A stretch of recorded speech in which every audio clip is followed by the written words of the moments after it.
Let's get into some things of the things, child. We got some stuff to talk about today, honey. We got some stuff to talk about.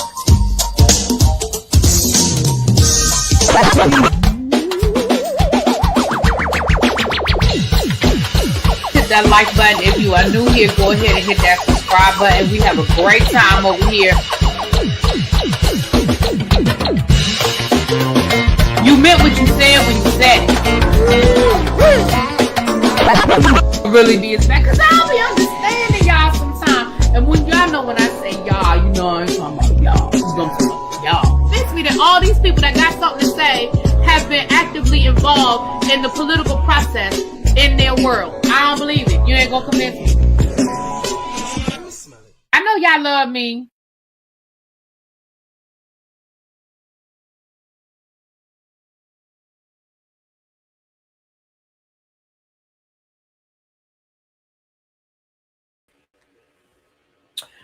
What's up, y'all? Happy Tuesday.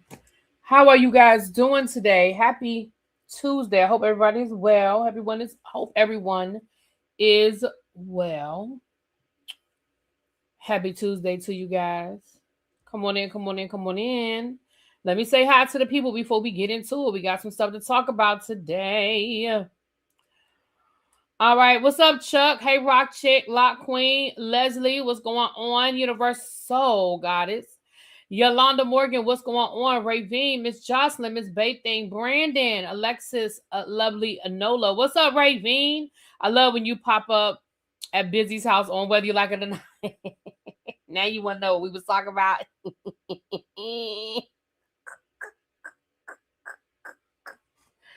Y'all, let me tell y'all something.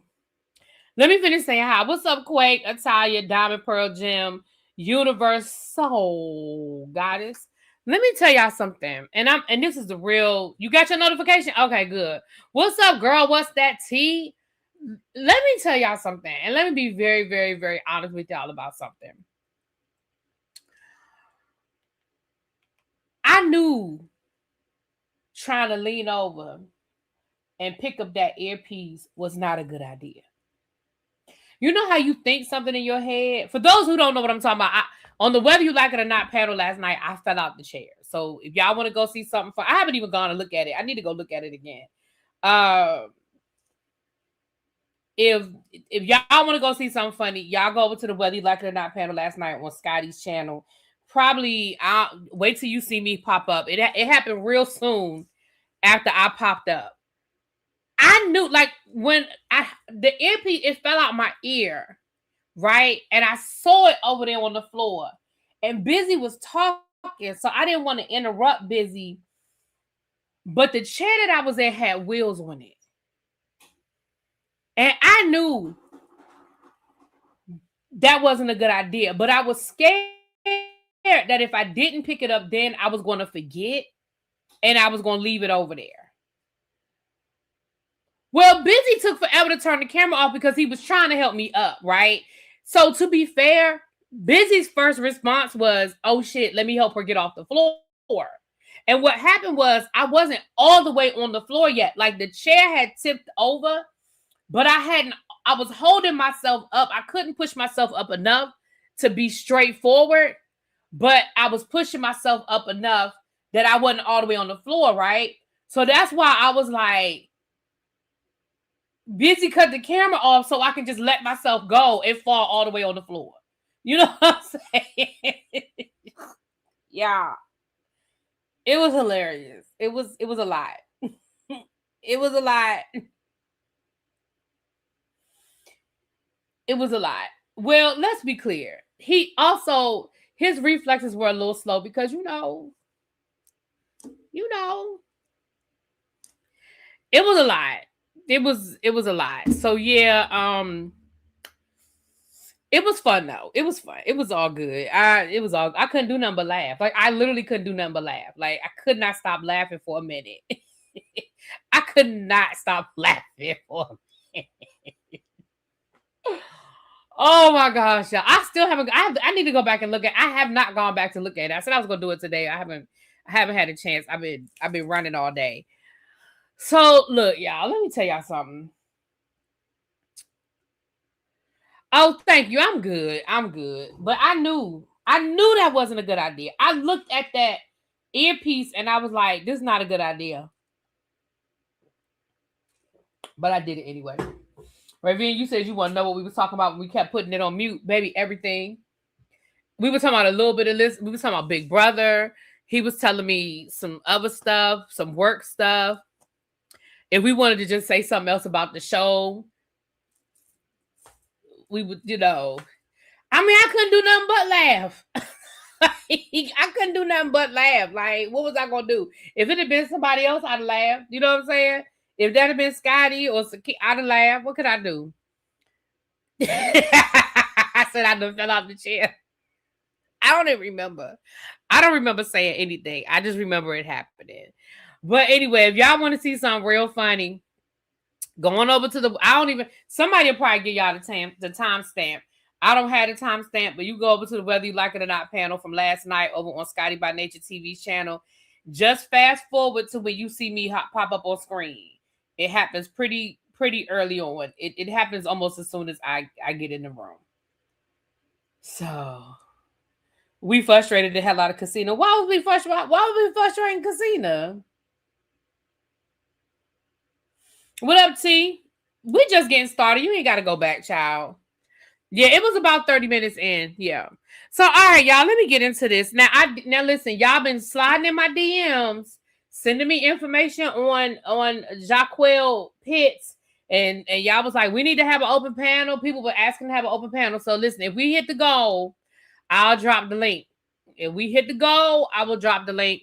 If y'all want to talk about it, okay? Oh yeah, we absolutely were talking in the background. We were. Oh yeah, we were talking. Yeah, absolutely, we were. I mean, I can't lie. We were.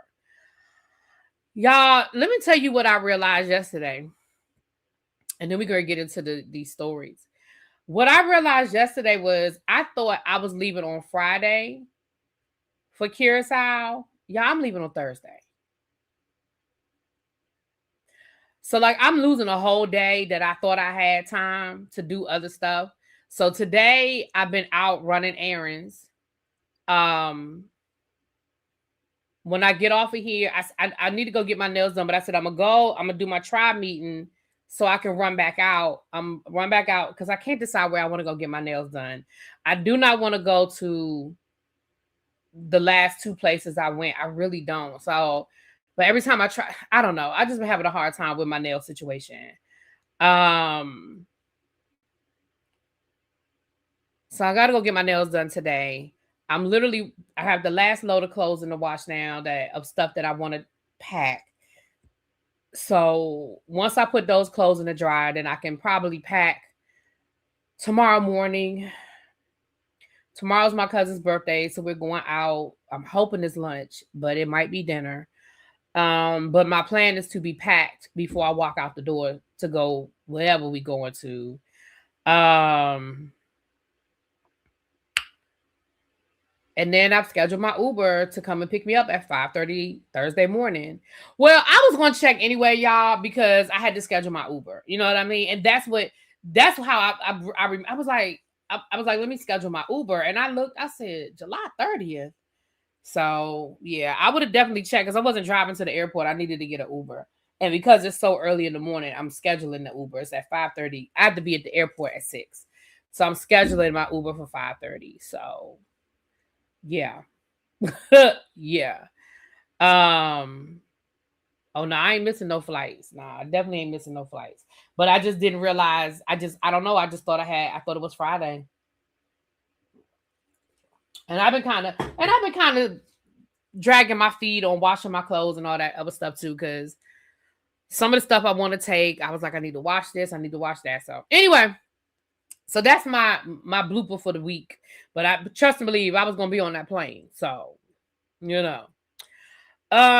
You need an earpiece with around the neck grand chain. No, what happened was my earpiece was in my ear. When I got to Busy's house, because I was listening to the panel. So when I got out the car, I had my earpiece in my ear so I could listen to the panel, so I knew what was going on when I got to Busy's house. And so when I was like, I'm here, surprised, I had knocked it out of my ear. So now I'm good on keeping up with my earpiece, but I had knocked it out of my ear and I saw it on the floor. And I was like, before I forget, you know what I'm saying? Y'all know me. Before I forget, and then I get home and be like, oh shit, I left my earpiece at Busy's. I was like, let me get it now before I forget it's there. Anyway, that's what had happened. But moving right along. Let's go ahead and get into these stories, y'all. Let's get into these stories. We're gonna save Tuskegee for last because I think that's another thing that if we hit the goal, I'll drop the link.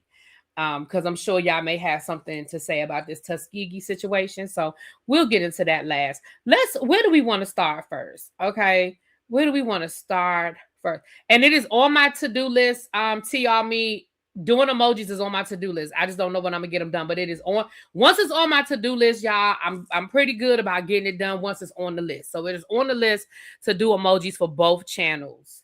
I'm gonna do the Mark Lamont Hill one. I know Pearl. Y'all want me to do Pearl. I'm gonna do the meme of Miss J.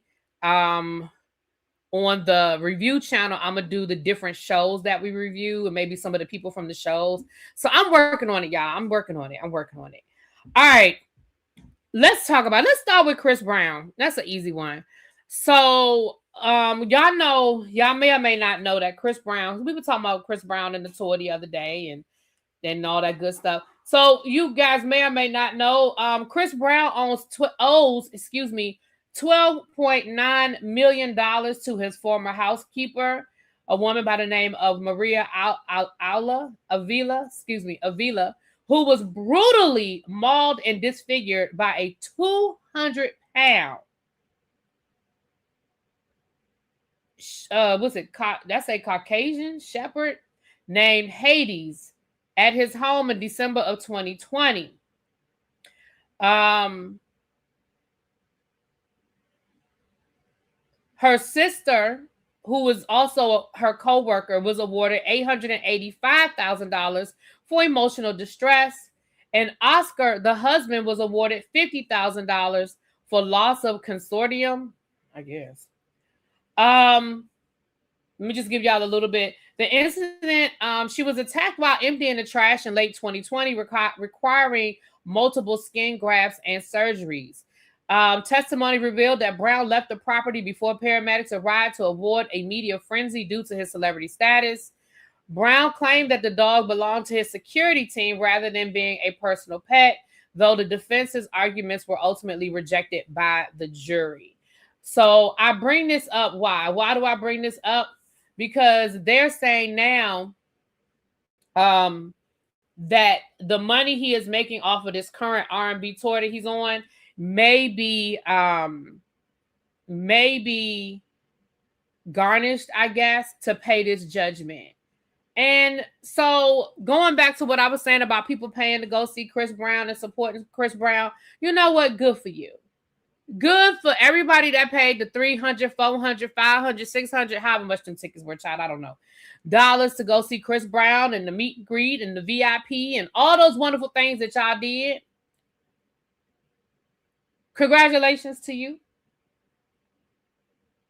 Because now you are helping him pay this judgment to this woman who was mauled by his dog. Okay? All right. Good job. Okay. Hey, everybody coming in. Really, we need you to get rich so you can give us midday shenanigans. Listen, I'm telling you, if I could do this full time, if I was doing this full time, all the things that y'all are asking me to do, I could commit to.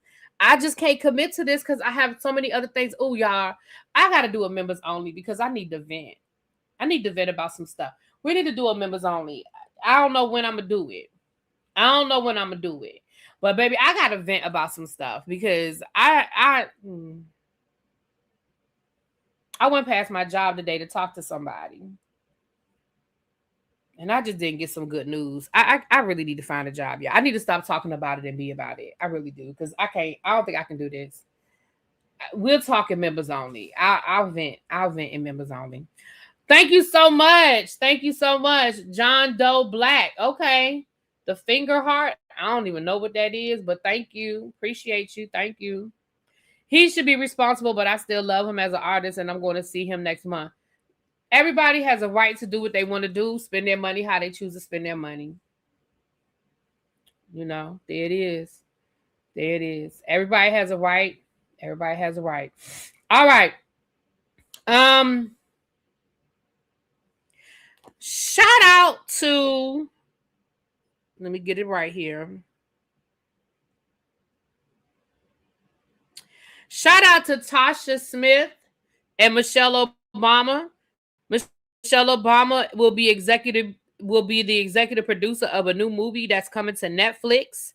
Tasha Smith is going to be the director. It will be starring Whoopi Goldberg, Jennifer Lewis, Vanessa Williams, the former Miss America Vanessa Williams, Vivica A. Fox. And the story is about, let me give y'all a little bit of a synopsis of what the story is about. The story is about Michelle Obama. Like I said, I told you guys she's going to be executive producing it. It is an original comedy called Women Like Us. It's a heartfelt film that brings together an all-star cast led by, I just told y'all that. The comedy follows a recently widowed woman who is convinced by her lifelong best friends and sister to spend what would have been her 30th wedding anniversary in the Hamptons.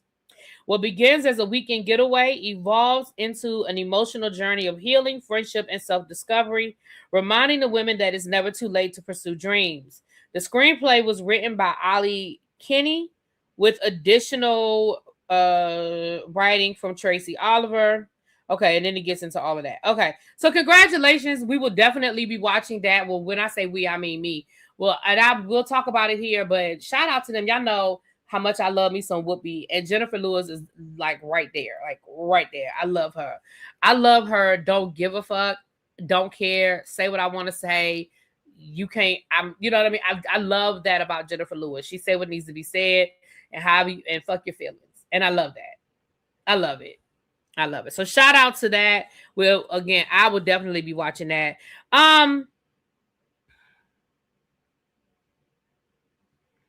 If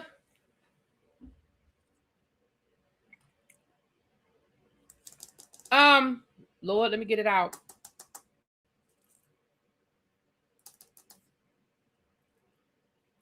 Let me get it out.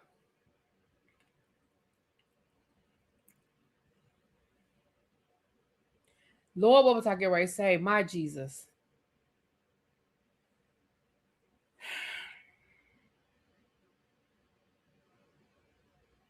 It's gone.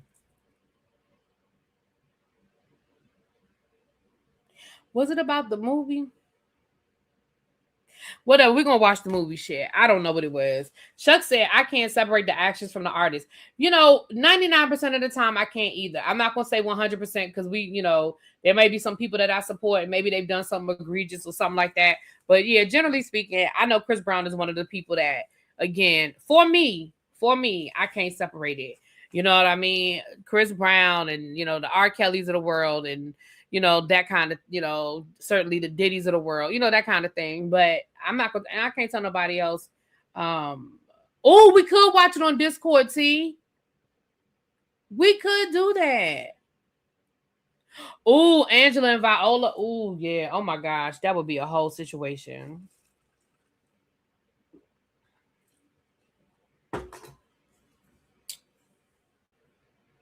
Oh, I still can't stand Lionel Richie. Oh, because he cheated on Brenda. Brenda beat that girl ass.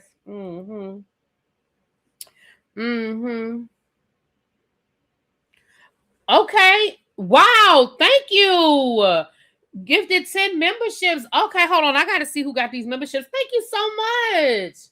Carl Whiteman. Hey, boo. Thank you. Hold on. Let me see who got these memberships so y'all can see me vent when I get into the chat. When I do my members only. I'm going to do a members only before I leave. I just can't tell y'all when it's going to happen. Hold on. Let me see. I really can't wait till I can see that over here. Hold on. Okay. Congratulations, DB. Nene Goat. Hold on. Nene Goat. Eileen S. It's Donna Marie. Dr. D. Samps. X Beauty Sparkles.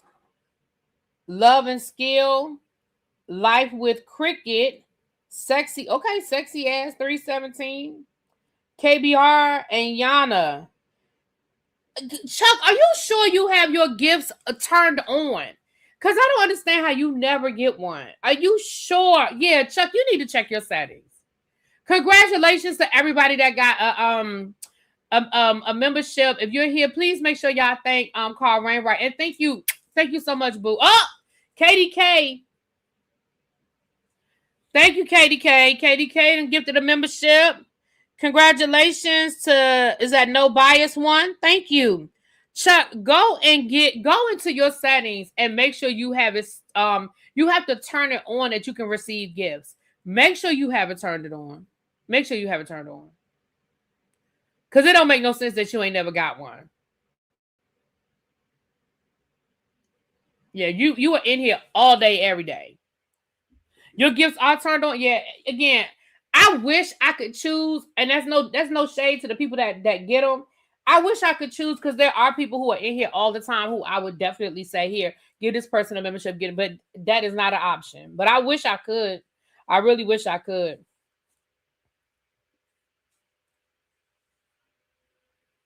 Wait a minute, KDK said that she personally sent you the Cash App, Chuck, to buy one. Uh-oh, I ain't in that. Oop, I'm gonna let them fight in the chat, honey. I ain't in that. So shout out to Michelle Obama. I'm definitely looking forward to that. Tasha Smith is a great director. She's directed a lot of great things, and we know that these women are all great actresses. So shout out to them.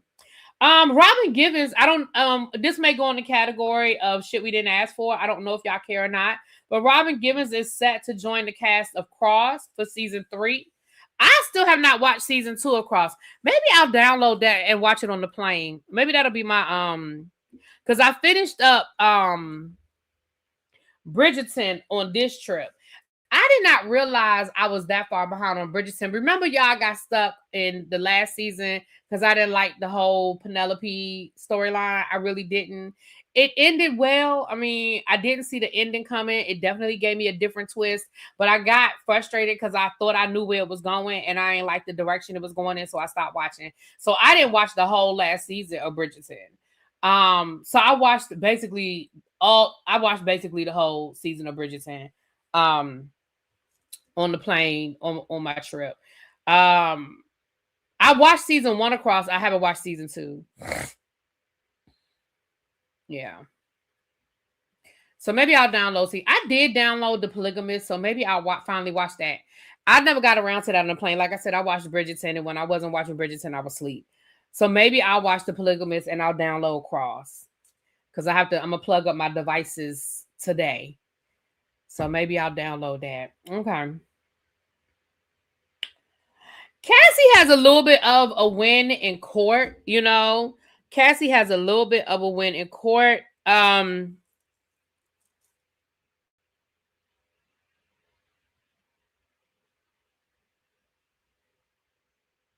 According to y'all know Cassie is being sued. I believe it's 2 different lawsuits by former escorts. They basically said, hey, you were a part of it. It wasn't just Diddy, it was you too. And they have sued Cassie. Well, Cassie won. She had a little bit of a victory in court today. It says that according to court documents, a federal court judge sided with Cassie and dismissed all claims against her brought by Clayton Howard. The order does, however, give him the opportunity to amend some of his claims to potentially revive a portion of the case against Cassie. So the judge threw all of it out, but said this, and this. If you fix it, then I may look at it. But as this stands, as the way this is written, as it stands, y'all gotta go. Y'all gotta go. Yeah.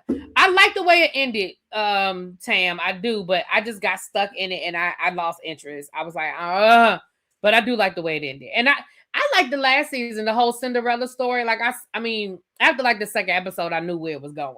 But I loved it. I thought they did a really good job with it. And even Lady Bridgerton, her storyline with the dude with what's the face's brother, that didn't go. That was interesting. That was an interesting situation too. So it was a good season. Hey, everybody coming in. Pretty gray eyes. Hey, what's up, girl? Love and what is it? Was it Lavender Ghost? Am I saying that right? Lavender Ghost. Hey, girl or guy. Um, yeah.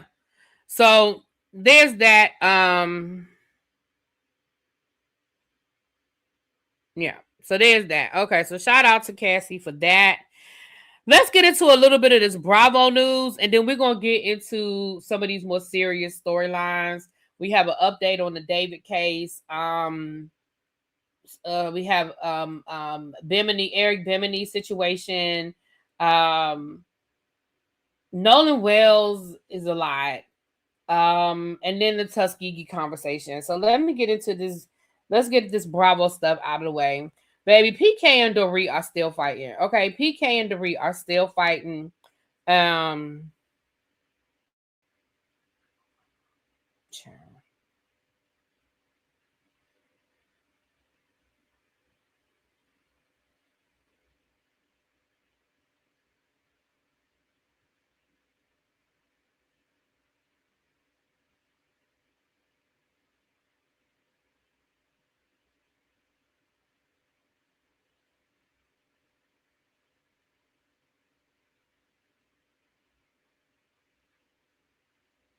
okay.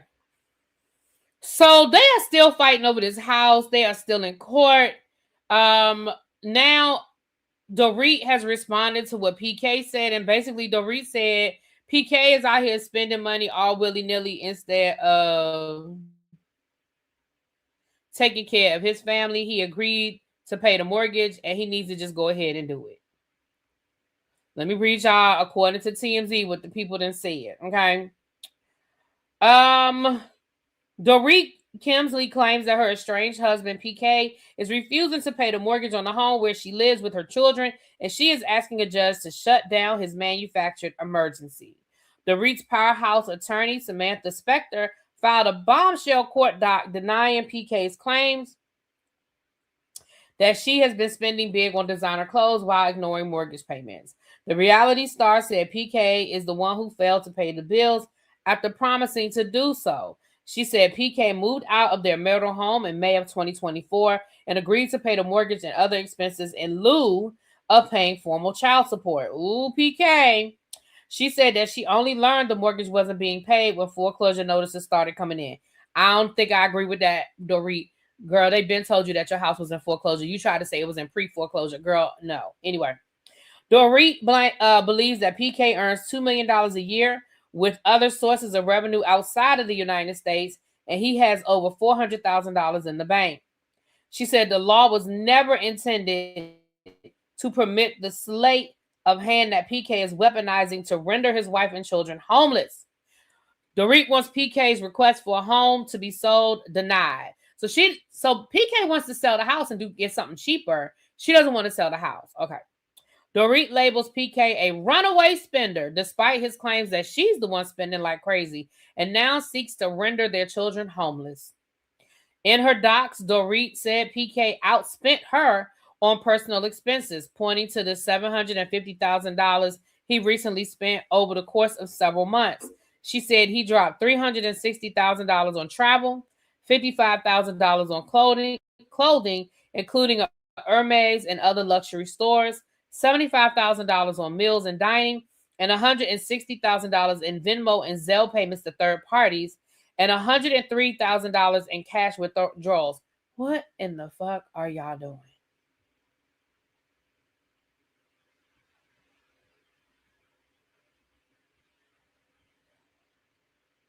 The Real Housewife, PK, you can send me some of them Zelle payments. I don't even have Zelle, but I would set Zelle up if you gonna add me to that shit. Oh, how I want to be in that number when the Zelle payments rolling in. I mean, damn. Sheesh.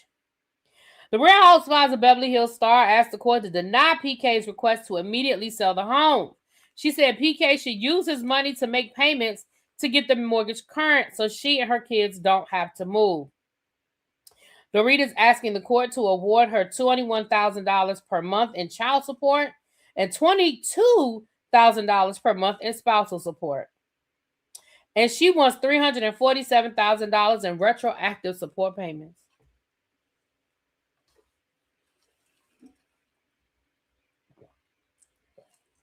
That's what she said.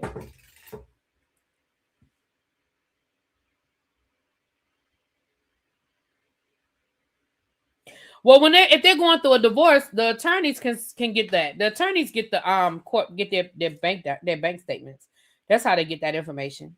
They get it from the bank. She also wants PK sanctioned to the tune of $40,000 for his behavior in court. Now, I don't know what he did in court, but okay. The reality star also addressed his claims that she spent crazy on clothes. Dorit said she bought the clothes for filming of Real Housewives of Beverly Hills. She said she spent $270,000 for season 15 and $500,000 on previous seasons for around $713,000 over a 26-month period. But Dorit said she has to be camera ready for the show and the expenses are necessary. She said the amount PK listed also did not account for many of her charges being later refunded or credited back to her account, as much of the wardrobe and accessory purchase are returned to the store as they do not fit or are otherwise unsuitable. Dorit's attorney added rather his financial struggles are invoked only when he is asked to support his wife and independent children. The evidence, however, demonstrates that this proportionate financial emergency is not the product of financial necessity, but rather of PK's own decision making.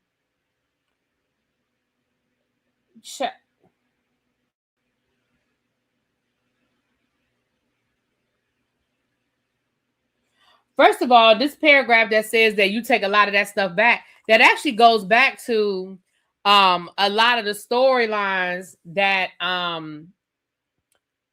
that was one of the things that people were saying about Dorit, that Dorit is one of the people that buys and returns. You know, buys, wears, returns. Because remember, the rumor was that she was banned from shopping at, I think, Neiman Marcus or something, because they said she had too many returns. Y'all remember when that rumor came out a few years ago? That they said she had too many returns. That's what it sounds like.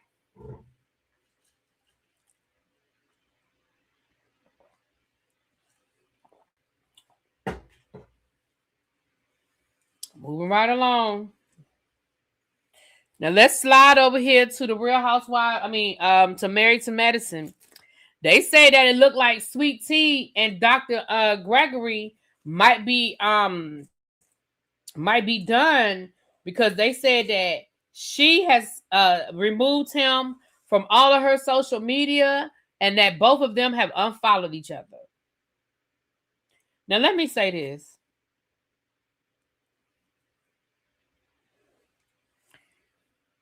I'm going to be honest, and I've told y'all this before. In this day and age, knowing what we know about social media and how people watch social media, when y'all do stuff like that, y'all want us to know. Like, you going through your Instagram and deleting your husband from all of your Instagram, you want people to know that something's going on. If y'all wanted to keep y'all business private, you would keep your business private. Now, let's be clear.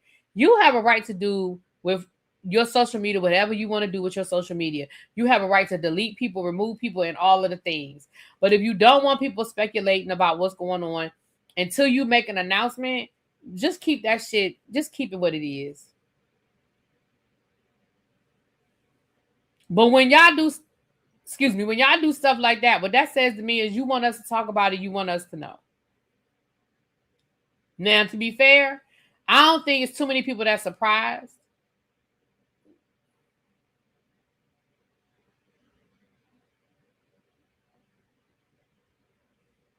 I really don't think it's too many people that are surprised at what's happening. I wonder if they would reach out to her to be on the show so they could get all of the tea and the drama. I wonder if she would do it. What y'all think? Do y'all think Sweet Tea would come back to Married to Medicine? I feel like if they are going through it, they might have just had a real bad fight, child. Who knows? But if they are going through a divorce, Sweet Tea seemed like the type of person, and let me be clear, I don't know this woman personally. This is not a personal indictment of Sweet Tea. This is just my opinion. But Sweet Tea seemed like the kind of person that when she done with you, I feel like Sweet Tea will have a mad day. She seemed like the type of person that'll have a mad day. What y'all think? I think she'll come down here and tell it. Y'all think she might go on Carlos King and tell it? Well, y'all know she left her job. She made that announcement a few months ago that she left her job at the government. Now, she might be one of those people whose jobs was eliminated under Doge. You know what I mean? She may not have voluntarily left because y'all know she worked for the government and she worked up here in D.C., but she was remote. So she moved to Atlanta because she was, working remotely. But she might be one of those people that was affected by this stupid Doge shit. You know what I mean? But she did. Now, that doesn't mean she doesn't have a job. That just means she left her government job. That don't mean she's not working. And, I'm not saying that. I'm not saying she don't have a job. She said she was forced to leave because they made them come back. Yeah. Okay. That's what it was. Okay. Thanks, Quake. Yeah. She made it clear before she don't like Carlos. Well, there's a lot of other people she could go interview with. I mean, I know she's cool with a few people that she could go. She could do a speak on it with Candy because I know Candy's producer for Speak on It was also her producer. Remember Jamie? The lady that y'all remember when she was doing her reviews and stuff like that during the season? She was working with Jamie. That's the same person that does Candy's Speak on It. So she could do Speak on It. I mean, as long as her and Jamie still have a good relationship, which I think they do. I haven't heard anything about it being an issue. But I definitely, me too, Raven. I think Sweet Tea would tell it. If they are done, like for real, like divorce filed, and if he do her like he did Quad or try to do Quad, I could absolutely see her saying, "You want to know? Let me tell it."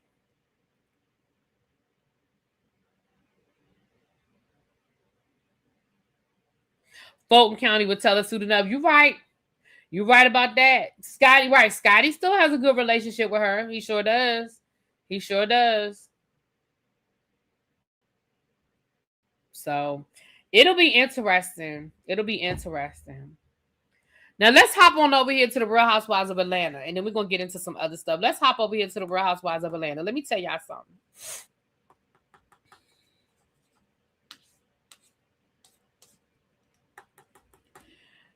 Angela and Ashley in this whole situation. Now, I know that some of y'all feel like Angela was vindicated by what happened Sunday night. I am not one of those people. I don't think that anything that happened on Sunday night vindicates Angela in any way, shape, or form. But okay.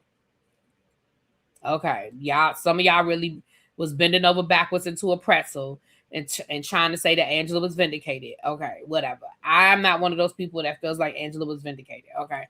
Moving right along. Okay. Baby, Ashley done dropped down on her social medias, honey.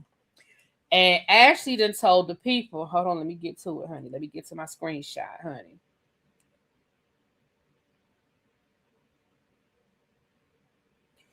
Ashley done dropped down here on the social media. And Ashley said, it says, George wife responds to Sunday's episode with ring footage of Angela coming by their home before Shamir's party. So this is allegedly the screenshot from the ring cam footage of Angela. It says, I'm hearing vindicated when I have ring footage of her coming to my house on Halloween night before filming to see how I respond to this foolishness. So I'm assuming that what Ashley is insinuating is that Angela, hold on, let me go over to her social media. Let me go to her Instagram and see if she done added some more to this. Hold on.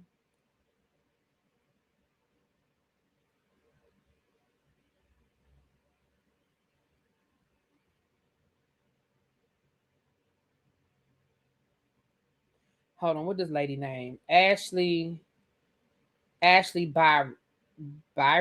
Okay, let me see if she done added anything else down to her Instagram. Let me see.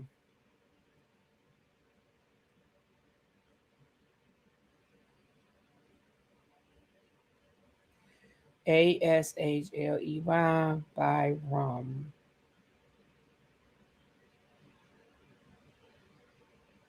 Oh shoot.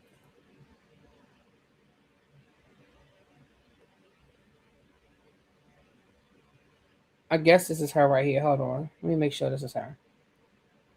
Yep, this is her. Okay. So let me see.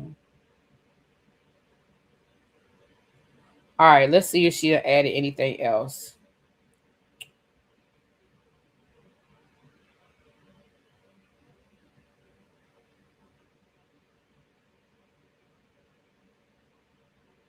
Girl, okay. It says, girl, you still ain't vindicated. Be careful joking around about Angela is a sworn testimony at this point. I see the landscaping and paint crew been busy though. Oh, I guess she's talking about the house. Okay.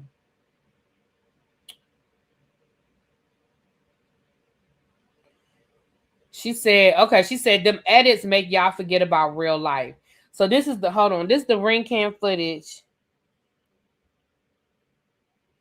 Angela is knocking on the door. That is Angela. That's Angela walking in the house, honey. Now she don't have on her. Let me see. Hold on, let me see. It does have the date. Hold on, let me see. The timestamp, it says October 31st, 2025. That's what the timestamp say. So I guess she's saying that Angela came over to the house to see what they were going to say on camera, I guess, so they would know how to address it, I guess. I guess. Let me tell y'all something. It feels like Ashley and her husband just want to be on the show. Well, let me be fair. Angela brought them on the show. Like, are they enjoying their 15 minutes? I mean, maybe. But Angela brought them up. Like, those, it's not like Angela put their name up and Shamia did what I would have done. If you gonna say that I said this and I did that, I'm going straight to the source. If I have their phone number and I have a way to contact them, I'm going straight to the source. But remember, it looks like somebody reached out to Ashley and told Ashley what was being said. Because the message that she sent Shamia, remember the message that she sent Shamia said, I heard y'all were talking about me or something like that. Remember her original text message? The first line that we saw said, I heard y'all were talking about me. Let me set the record straight and let me clear it up or whatever like that, right? So it sounds to me like somebody told Ashley, hey girl, you might want to get in front of this because we just filmed the whole scene where they said your husband is sleeping with Shamia. That's what it sounds like. Now, I believe it was Phaedra. I know I feel like I blame Phaedra for everything, but I just feel like everything is Phaedra's fault. I believe it might have been Phaedra, but somebody in that room sent Ashley a message. Because remember, Shamia didn't even have that lady number in her phone. The lady had to say, hey, Shamia, it's me. It's Ashley, George's wife. Shamia didn't even have that lady number locked in her phone. So they might be enjoying their 15 minutes. Maybe not. But they didn't start it. They didn't go to nobody. They didn't say, hey, film me, at least as far as we know right now. I mean, this could all be a setup between Angela and them to get them on the show. You know what I mean? This could all be, a scheme set up by Todd to come to us with the bullshit. We don't know. But from where we sit, it doesn't look like they started it or it looks like they're defending themselves. And I feel like they have every right to. If people are, because listen, at the end of the day, we already know how that shit go. People remember what was said. People don't what was said first. People don't remember what was said second. So the story is out there that this man is cheating on her with Shamia. Get in front of it, address it, resolve it. I'm not mad at her for doing that.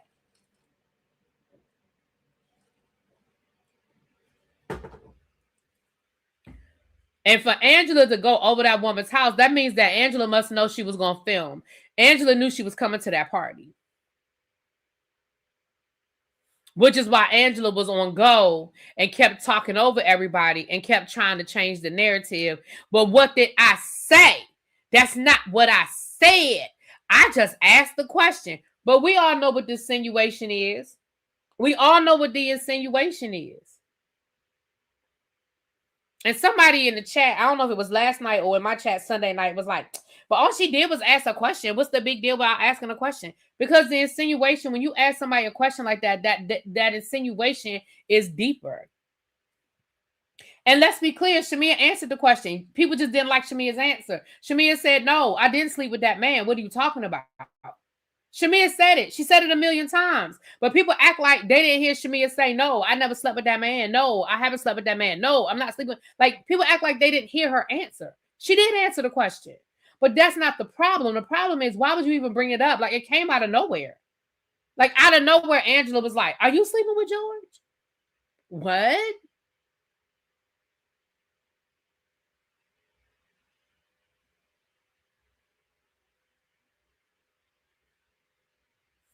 And I'm not even mad at Shamia for inviting them to the party. Why not? Again, why not?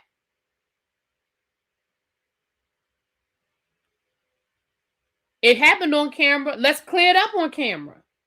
Let's hear from the horse's mouth. Let's hear from the horse's mouth.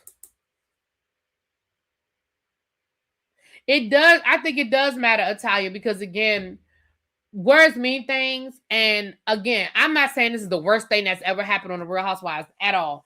But I think Shamia has a right to defend herself. Right.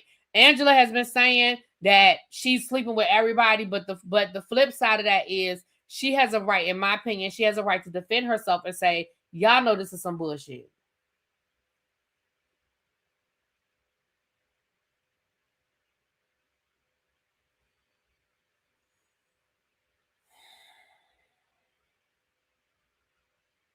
Baby, but that's the Bravo roundup, honey. That is the Bravo roundup. Now, let me tell y'all something. Shout out, is 148 of y'all in here. Now, I don't get as many people watching during the day because I'm sure people that used to be coming on at 6:45, and I understand that. So if you're catching this on the replay, a lot of y'all are catching the replay, which I appreciate y'all watching the replay. If you have a hype, can you hype the video, please? If you have a hype, can you hype the video? We need 493 subscribers for us to get to 20K. Okay. I want to get to 20K before the end of the year. Can we get 400 subscribers in 6 months? Well, really 500. Can we do it, y'all? Can we do it? That means I got to put a little extra, I got to put some extra oomph in it. But, can y'all hype me up? That pushes me up in the algorithm. If you catching this on the replay, if you could do that for me, I appreciate y'all. All right, now let's flip the switch a little bit. Let's get into some more serious things. Look. This Nolan Wells situation, and this is why I didn't really want to talk about it, because I feel like once I start talking about it, then I got to keep talking about it. Let me say this about the Nolan Wells situation. It's a lot of information right now. And like I said the other day, I'm going to keep saying that until information changes. I'm not going to say that those people unalived him. What I am going to say is they know, in my opinion, they know more than what they're saying. And they moving funny. That's what I'm going to say. I'm going to say they know more than what they are saying, and they moving funny. We have heard the 911 call about the boat being towed. Somebody allegedly separated the audio, and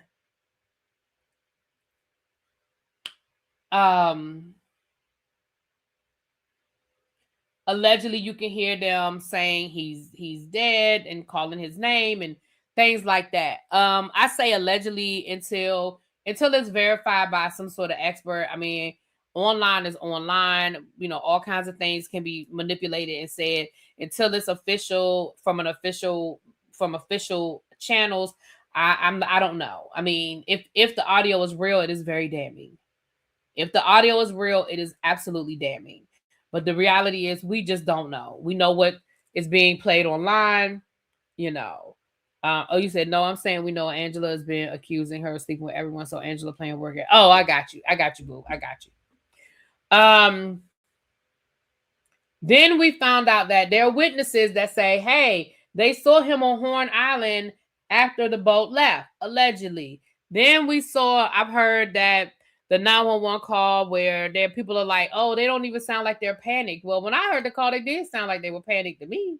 Then they said that the I saw a video where they said that where they said the boat was located was shallow water. It wasn't even deep water. Like it's so much out there, you guys. I feel like it's the same thing with the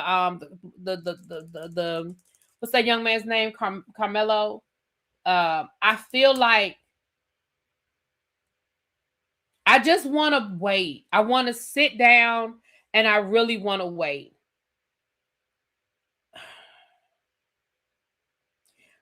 I do believe, again, what my stance is, those kids know more than what they're saying. What it is that they know, I don't know. What actually happened, I don't know. But do I think they know more than what they are saying? Absolutely. Absolutely. I think they know more than what they're saying. Some things, the way they're moving makes no sense to me. I told y'all the other day, and now I ain't going to change on that. We know kids these days, young adults, whatever word we want to use for them. And yes, people change their mind. He could have said, y'all go ahead. I'm going to stay here for a little while. He may have known other people on the island. Maybe it was a girl he was checking out. That absolutely could have happened. Great. But what the part you lose me is the fact that y'all still had his phone. Y'all still had the car keys. And at what point were y'all going to be like, oh shit, how he going to get home? Oh snap, he don't have his phone. These kids do not separate themselves from their phone. So the fact that I would feel like Carmelo 5 minutes after being on the island would have realized, shit, I don't have my phone. I said Carmelo. I'm sorry. Y'all, Nolan Wells. If he knew other people on the island, why wouldn't he ask somebody, yo, can I use your phone? I need to call my man's because my phone is on the boat. Why wouldn't he call somebody else? If he was on the island and his ride just left, how was he going to get home? Who else did he know on the island that was going to give him a ride home? Like, what's up, Miss French Kiss? Like, was he going to swim? And I'm not even saying that to be funny. Like, there are questions that I don't understand. And then when you found out his parents were looking for him, why didn't anybody go and say, here's his phone? We left him on the island. I didn't realize I had his phone until I got home, but I thought he didn't, ain't nobody hit me up. I was going to bring it to you in the morning. When the father went by the house to get his car, why were y'all playing games about the car keys? Now they're saying, and again, I've heard different stories, so that's why I really try not to get into the minutia. Maybe messages were deleted, maybe they weren't. That part, I don't know. But it just, you're moving funny. You're moving funny. So I'm not saying, because I'm not going to sit here and say that those kids did something to him, but I believe, this is what I truly believe, I believe they know more than what they're saying. And again, they're moving funny. That's all. That's how I feel about it. I know the parents are so frustrated and confused. It's heartbreaking. Right, because you have to keep dealing with this every single day. Every day you turn on the TV, it's something else. It's something else. It's something else. And the reality is they know more than we know because, well, I ain't gonna say they know more than we know, but the internet is full of a lot of theories and conspiracies and people saying what they want to say and making all these videos every day. So they probably have more information. You know what I'm saying? It's the things being deleted off his phone that lets me know something happened. Well, has that been confirmed, or is that what the belief is? I know that I heard. See, that's what I'm saying. Has it been confirmed? Have they done a forensic analysis on his phone to confirm that messages were deleted?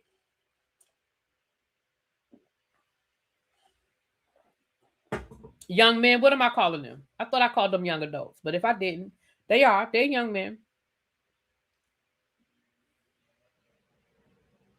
Oh, Quake, kids tell each other their phone, the code to their phone. My students do it all the time. They know the code to each other's phone. They have each other's location. They know each other. They know where they are at all times. They share their location with each other. Child, they tell all their business. Because I'm like, what's the purpose of you having a code on your phone if you're gonna give it to everybody? So his friends probably knew. At least one of his friends probably knew the code to his phone. I'm telling you, they share it all the time.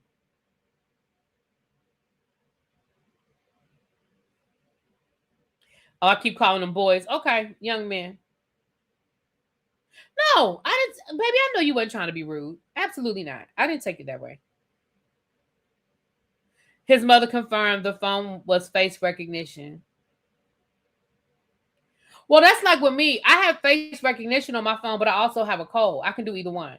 And I don't know what kind of phone he has, and I don't know how his phone is set up. But I can pick my phone up, and it'll recognize me, and it'll open up. But if I don't have my glasses on, or if it's too dark, I have to put my code in. So there are other options. Again, depending on how his phone is set up. All I have is an iPhone. I don't know nothing about Androids. If he had an Android, but on my phone, again, it could be locked. And the minute I pick it up, it'll open if it recognizes my face. But if it doesn't recognize my face, I still can put my code in and open my phone up. Baby, my nephew opens my phone all the time. My nephew opens my phone all the damn time, okay? Because he don't forget numbers. He know the code to my mama number. Oh, Lord, here go that Markel boy with the bees in my chat. Boy, don't make me come and get you. Now, I don't have the fingerprint on my phone. I know some people have the fingerprint on their phone. I don't have. I have it on my MacBook. I have the fingerprint on my MacBook, but I don't have it on my phone. My nephew can open up my phone, my mother's phone, and both of his parents. He can get in all our phones.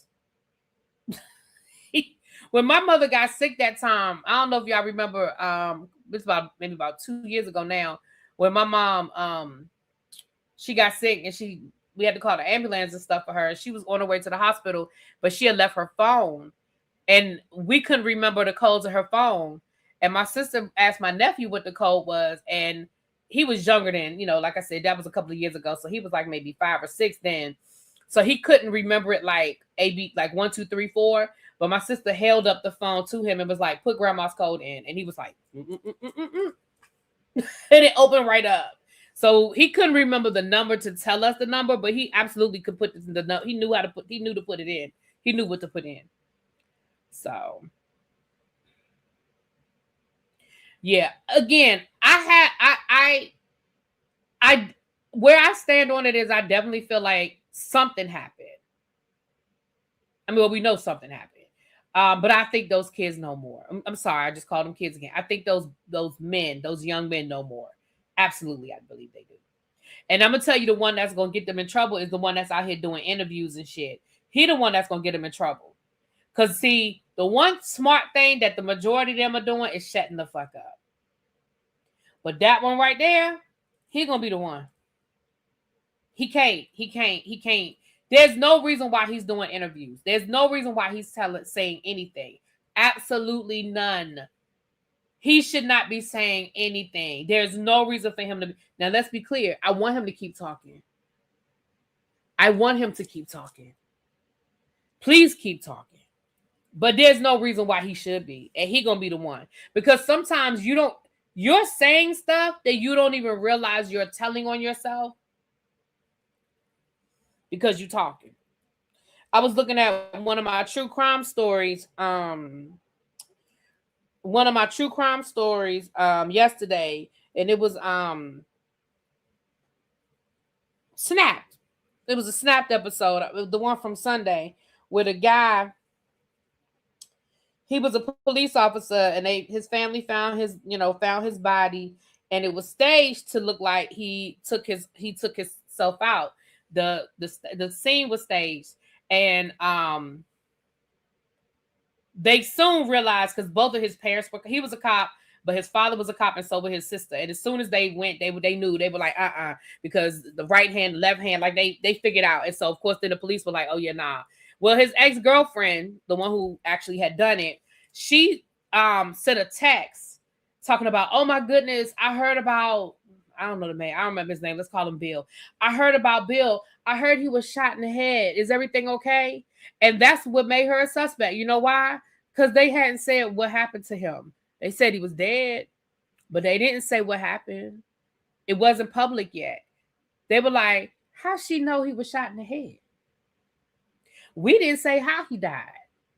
It wasn't public information on how he died. But because she was doing this, now you a suspect. Now let's be clear, they probably would have caught her anyway because, you know.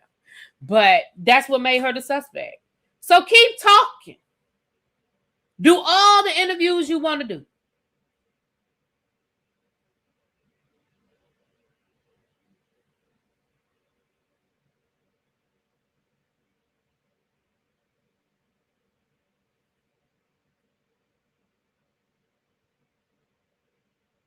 He's been caught in a lie already. First, he said he was left with the girl, and then he said when he got on the boat. Child. Keep talking, baby. Keep talking. Tell it. Tell your story, honey. Do 20 more interviews. Do 20 more interviews, baby.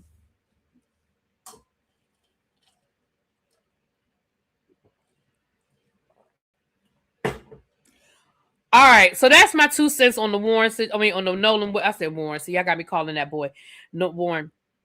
Nolan Wells situation. And again, we'll talk.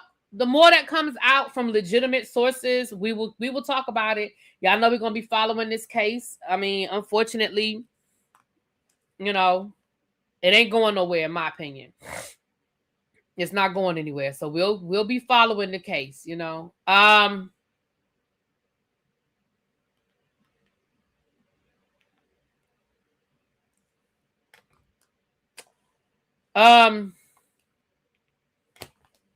The updates in the David case. So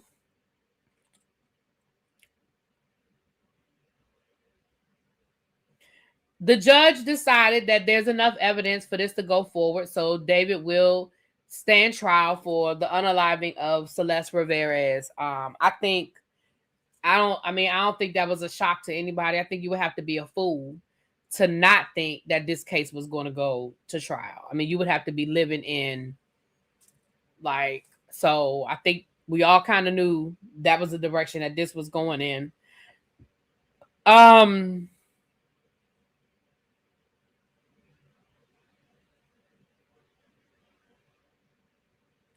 other thing that came out in court, which again is no shock to any of us, is that the detectives testified that the family very much knew of this relationship and was okay with it, encouraged it, supported it. But we knew that already, didn't we? We knew that already, didn't we?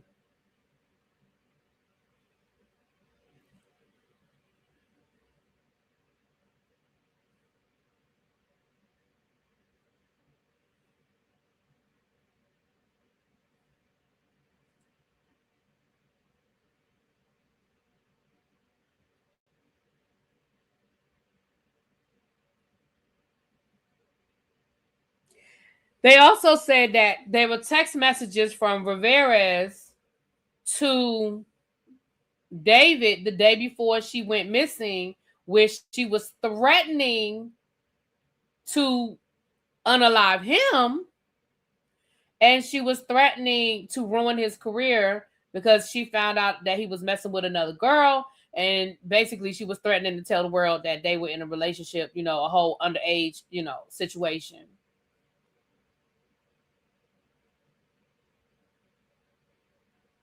Mm.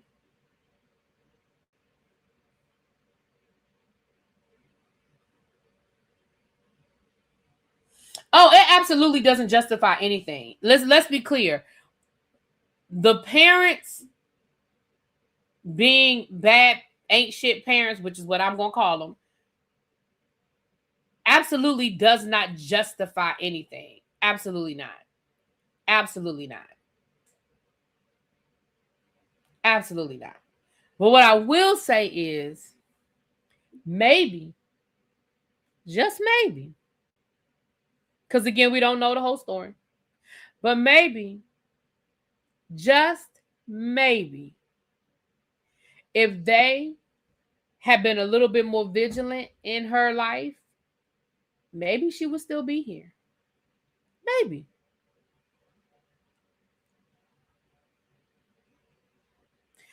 Tracy said that the parents signed off on her going to London. Isn't that what I've been saying? I've been saying I don't understand how she got on a plane on an international flight without the parents knowing. I've said that even going back to when we first were talking about this case and we found out they traveled internationally together. I said, how the hell did a 14-year-old get on a plane without? And I said, at the very least, a signature was forged. But the reality is, how the hell she get on a plane with a whole passport and travel internationally without the parents knowing? Why does it stress you out with me saying Rivera's instead of Rivas? Sorry, I'm saying it wrong, but please don't let that stress you out. It's not that serious. I think David was passing the parents money. I could see that. I could see that.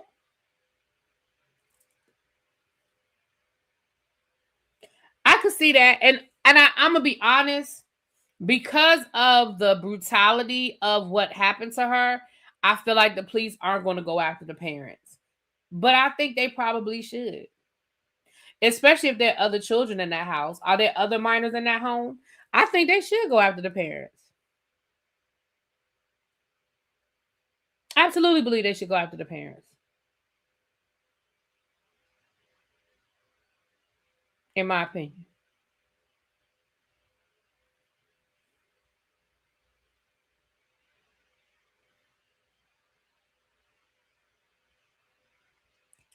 To me, if she went to London, if she had a relationship with this guy, this man, and she was still here to tell her story, would CPS pursue the parent? Because again, I'm telling y'all, I'm gonna go back to what I was saying before. I honestly, in my opinion,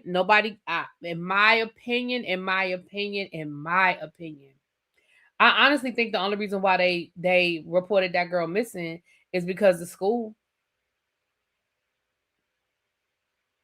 I honestly think the only reason why they reported her missing is because of the school. That girl wasn't going to school, and the school was calling, and the school was like, "What's going on?" And they probably threatened CPS or the social worker was calling or something. I honestly think that's why they reported her missing. That's my opinion. I can't prove it one way or the other. I would need more information to draw a actual conclusion, but that's my opinion.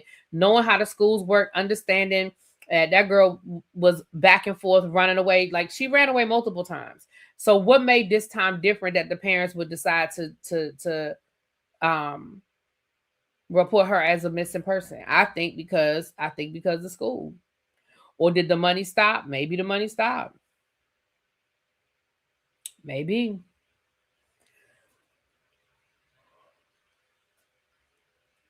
Maybe.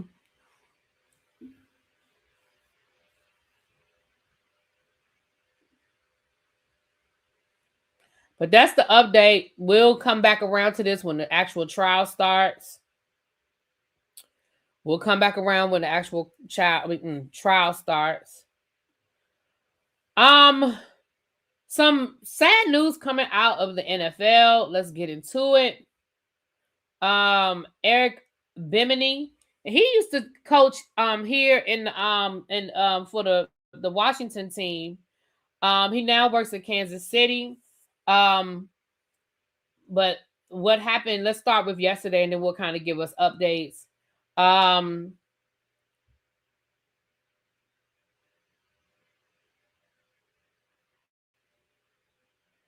on.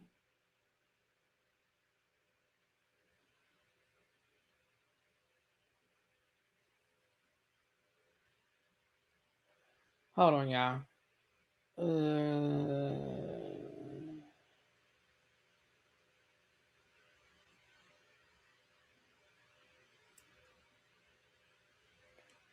Hold on. Let me start at the beginning because this article sort of starts with the updates. Let me go back to what actually happened and then we'll get to the update. And they still live here in Virginia. So this incident happened in Virginia.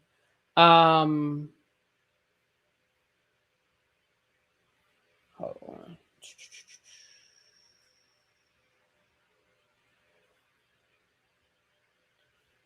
Okay, here we go. All right, wife of Chiefs Eric Bimini, allegedly shot by the couple's son in their home. The wife of Kansas City Chiefs offensive coordinator Eric Bimini was allegedly shot by the couple's son Sunday night in the family's home in Virginia. Mia Bimini, 57, was hospitalized but in stable condition on Monday. Police in Loudoun County, Virginia, confirmed that a woman was being treated for serious injuries from multiple gunshot wounds but did not disclose her identity. Elijah Zion Bimini, 27, was arrested and charged with malicious wounding, use of a firearm, and commission of a felony, and discharge of a firearm inside of a dwelling, according to Loudoun County Sheriff's Office. It says that Mia was shot in her chest and in her arm. Eric Bimini left Chiefs training camp and was not in attendance for Monday's practice. Well, we know that. I mean, he's heading home, I'm sure.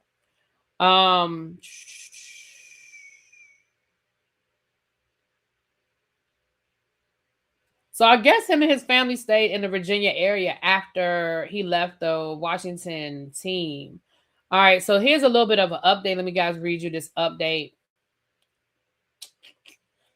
Because Loudoun County is where a lot of the Redskins players live because their practice facility is out that way. All right, a key new detail has emerged in the investigation into the shooting involving Kansas City Chief coordinator Eric Bimini's family. Loudoun County Sheriff Mike Chapman confirmed that Mia was the person who called 911 after she was allegedly shot, what authorities have described as a domestic disturbance in the family's Ashburn, Virginia home. Authorities have charged the couple's 27-year-old son, Elijah, in connection with the incident. He remains in custody without bond while the investigation continues. Chapman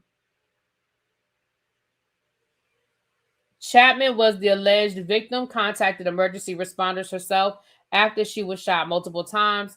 She had called, and the mother we know had called in the shooting, and it was involving her son. So that's where we're at right now. That's according to the sheriff. Although Chapman did not identify Eric or Mia by name during the interview, he confirmed Elijah was in custody. Earlier reports stated that Mia suffered gunshot wounds to the chest and the arm and was listed in stable condition after undergoing treatment.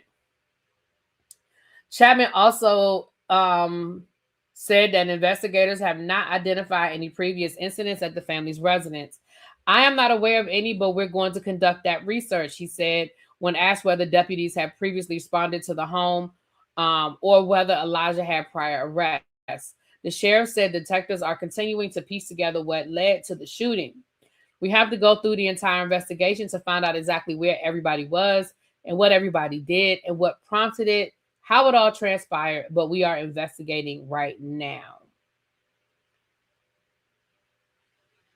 According to Loudoun County, Elijah faces 3 felony charges: malicious wounding, use of a firearm. We just read that.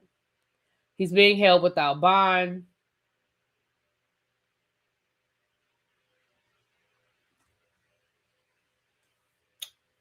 So look, y'all.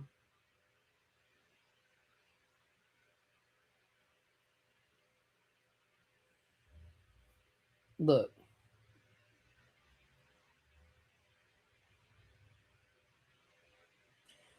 I don't know what's going on with these kids.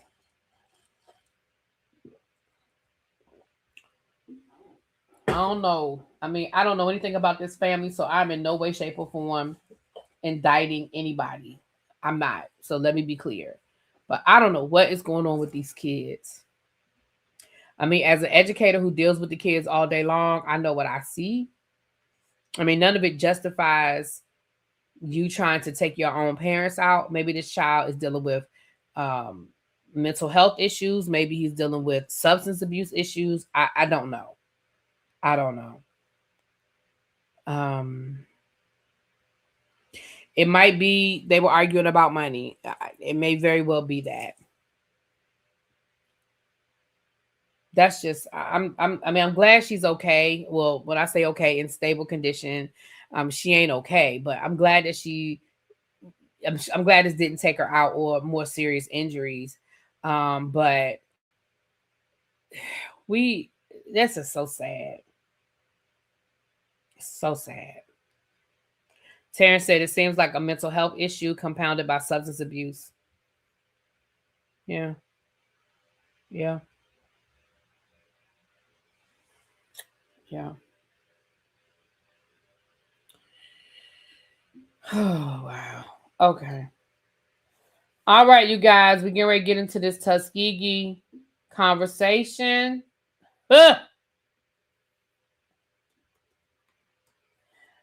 Again, let me remind you of all the things. I'll do it real quick, but let me remind you of all the things. You can still get on this cruise in February. Again, until the ship is sold out or it ain't too late. We have November the 28th is when your final payment is due. You can make a deposit of $200. I still give you 2 or 3 months to pay for it. The prices are still really, really good. It's a 4-day cruise leaving out of Miami, going to Grand Cayman, coming back to Miami. It is Super Bowl / Valentine's Day weekend. You get a 2-for-1. Everybody's happy. The men can go watch the football game and still have some romantic time with their lady. Okay. It's a perfect weekend. Okay. Books and Bourbon, which is the weekend of October the 24th. If you are planning to join us again, you can come and hang out with us for free. You don't have to pay nothing other than, your hotel room and all that kind of stuff. But if you want to do the VIP package with us, which includes the tour of the Louisville Slugger Museum and a tasting at the restaurant next door, you get a miniature Louisville Slugger.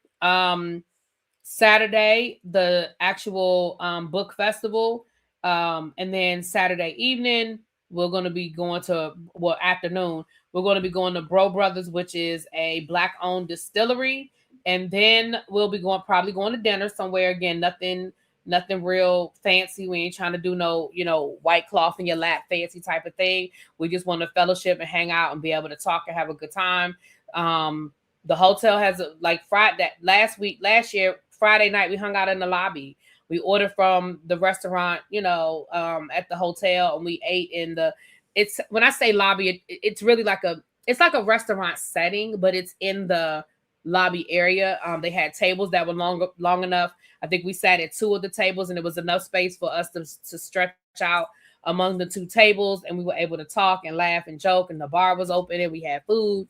And then Saturday night, we found a restaurant that was in walking distance of the hotel. So if you guys want to hang, and it includes a t-shirt and swag from the book fair. Last year, everybody got a book from one of the authors that were at the book fair. The book festival. And I know Cajun was able to get all of his books signed. Every book that he bought, he was able to get signed because the authors are there. So if you buy the book, you're able to talk to them, kind of find out what the book is about, where it's coming from. And I got my book signed as well. The books that I purchased, I got them signed as well. There it is right there. Tracy has the information in the chat if you want to get on the Freedom of the Seas with us. We are still going to Alaska.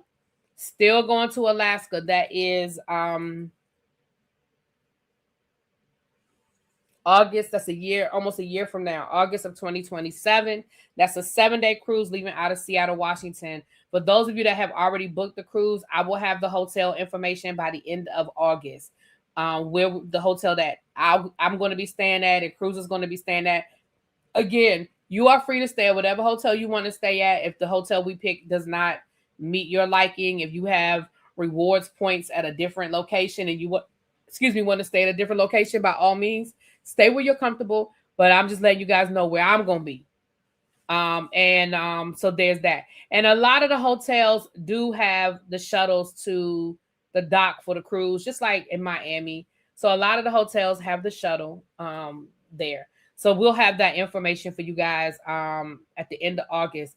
The t-shirt information for the cruise will also be available during the month of August. I'm gonna try to have that information for you sometime in the next 2 weeks so you guys can start buying your t-shirts if you want one.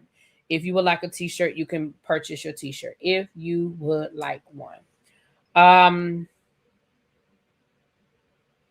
Thank you, Tracy. Tracy put the books and bourbon, the Google Doc in there. She also has the link for the hotel where we're going to all be staying. Again, I do not know how many hotels. I don't think we had that many rooms left, but you can always let me know if you go on their website and there are no more rooms left. Let me know. I'll see if I can get us that rate for more rooms. The field trip is next weekend. I cannot wait. We'll be hanging out with El Teddy in New York with Tracy and the crew. I'm riding up on the train with my crew, and I'm excited about the train ride. I think that's going to be a good little pregame before we get there. And I'm looking forward to that as well.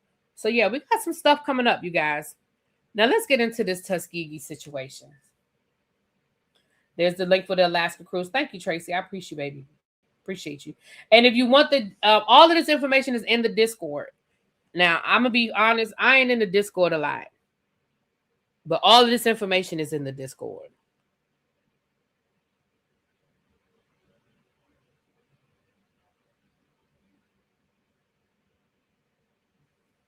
Where what, D? What you saying where to? All right, let's get into this Tuskegee situation.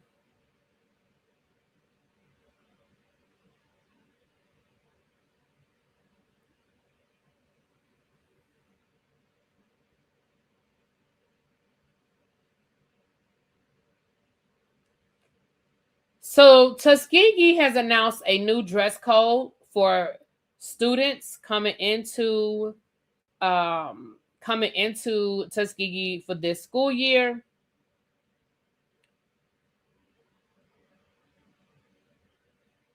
Let's get into it.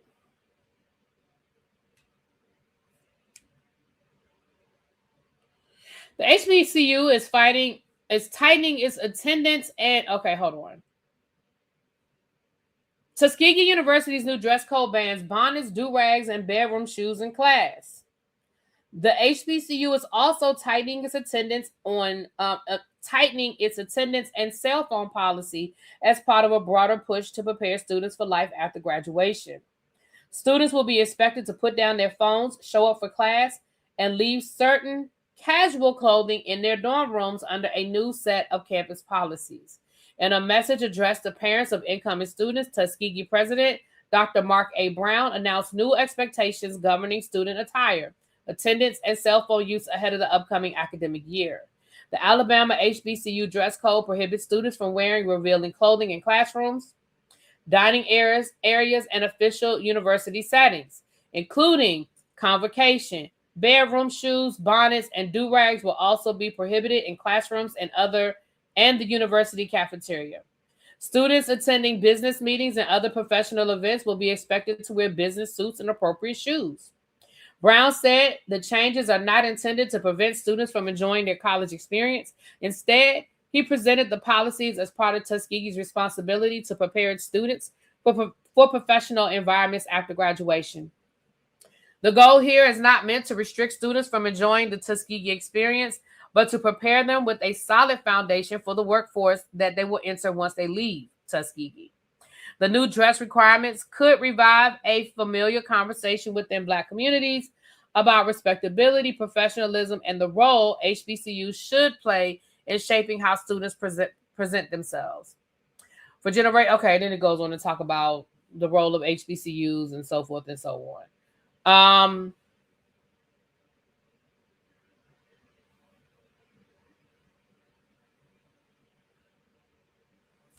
Let me tell y'all something.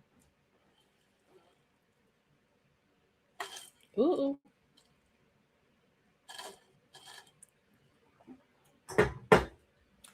There's absolutely, positively, absolutely, Positively, nothing you can say to me to make me think this is a bad idea. Full stop. I have seen people online bending over backwards defending this. I even saw where somebody was trying to compare bonnets to religious coverings.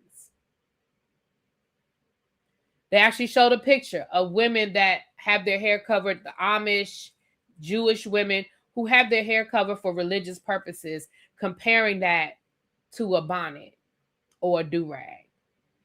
It's not the fucking same. And there's nothing you can say to me to convince me that it is the same. It is an ignorant argument. Look, let me explain something to you guys. They didn't say that the kids couldn't wear bonnets. They didn't say they couldn't wear the do-rags. They said they can't wear them to class. And they can't wear them in the cafeteria.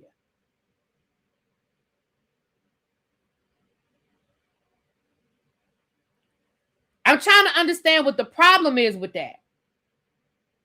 What is the problem with expecting students who we are preparing for the real world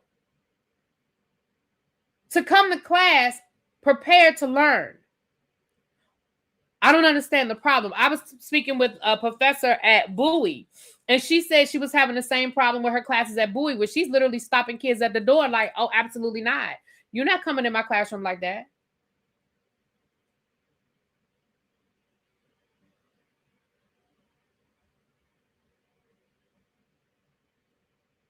I don't agree with the change for going to the cafeteria. Like, why does it matter in the cafeteria? Because again, when you leave out of the house, you're supposed to be dressed for outside.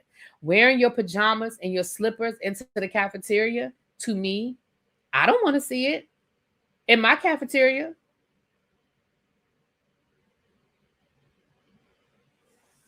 Let me tell y'all something. I went to Bennett College. Y'all know I graduated from Bennett College in 1996. We couldn't wear pajamas into the cafeteria in 1992 through 1996 when I went to Bennett. And we got up to go to breakfast. We had to put on clothes. We had to put on clothes or they wasn't letting us in.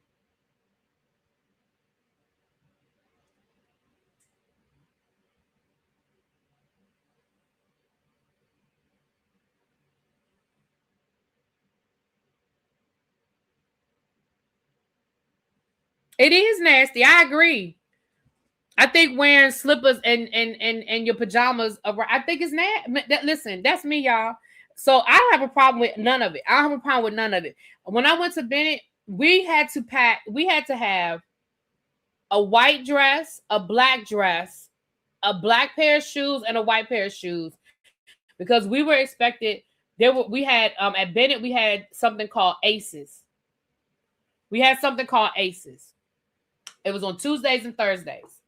We could not go into the chapel with pants on. And when we had convocation, certain convocations we had to wear white, certain convocations we had to wear black. That was the attire. That was the expectation.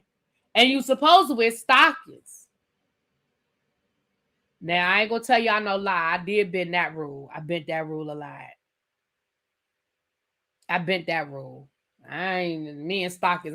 To this day, I hate wearing stockings. I have to wear stockings to my Eastern Star meetings, and I hate them now. Ooh, listen. I wear thigh high or knee high in a minute.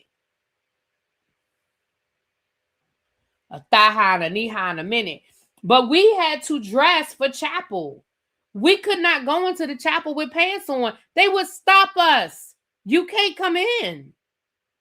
Because that was the expectation. Because listen, I understand that we have created a relaxed environment, but that's not, y'all, I don't understand. I just don't understand. I just don't understand. If you're going into your own kitchen in your pajamas, fine. But if you're going into a common space with other people, I don't understand the problem Like, why are we tied to our... Maybe I need to have that conversation. Why are we so tied to these bonnets? Maybe that's where I need to start. Why are we so tied to these fucking bonnets? Why can't we take the bonnet off of our head? The purpose of a bonnet is to protect your hair while you are sleeping. It ain't a 24-hour protection, because if you always have the bonnet on, then what are you doing with your hair?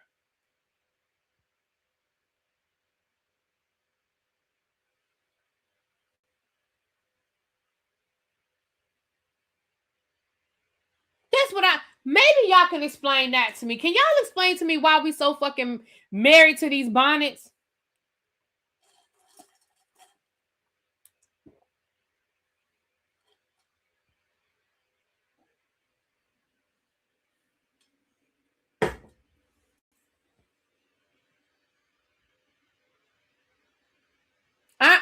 I said the other day, I think part of it is because people, kids, adults, women, whatever, part of it is that we don't do our hair anymore. We braid our hair, we put these wigs on, we put these weaves on, we weaves in our hair. So then when we don't know how to do our own hair, then we put a bonnet on and we go on about our business.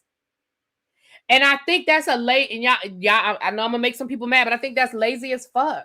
Comb your fucking hair. Put it in a ponytail. It's okay. Back in the day, it was okay to put your hair in a ponytail. I don't know why people act like a ponytail is a problem now. I would much rather see a child walk in my classroom with a neat ponytail than a bonnet on their head or a fucking scarf. Sorry, not sorry.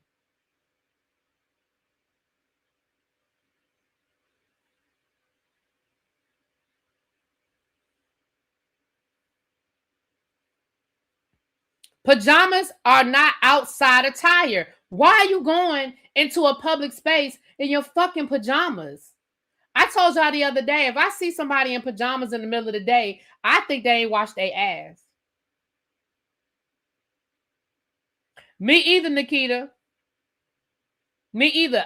We could not go outside with rollers back when people used to roll their hair up. Baby, I couldn't go outside with rollers in their hair. My mama, I wish I could call my mama right now, and my mama be like, absolutely not. I was not allowed. Hold on, what Terrence say? The same generation that told these kids you go to school to learn is not a fashion show are now mad that they aren't. Now, Terrence, absolutely not. I'm not, absolutely not. That is not the same thing, sir. That is not the same thing. Telling kids it's not a fashion show was addressing the culture of labels and kids feeling like if they didn't have on the right outfit or they didn't have the right designer on, then they could not go to school. That is not the same, sir. Wearing a bonnet is not the same as not having some Jordache jeans. Absolutely not. We are not going to make that comparison.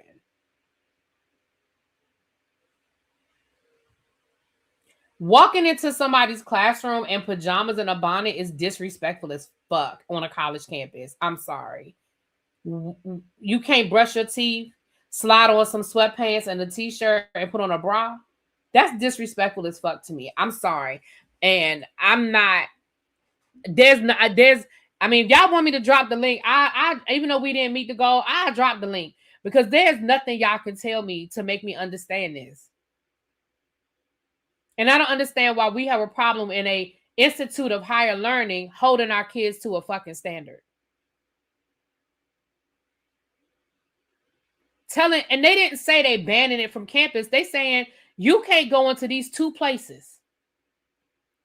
And then to say at a function, you have to have on business attire. I want y'all to imagine in my Dominique Morgan voice. I want y'all to imagine the president of Tuskegee University hosting a reception, and he invites business majors to come to this reception. He's hosting a reception in the president's house or in, the president's building, whatever it is at Tuskegee.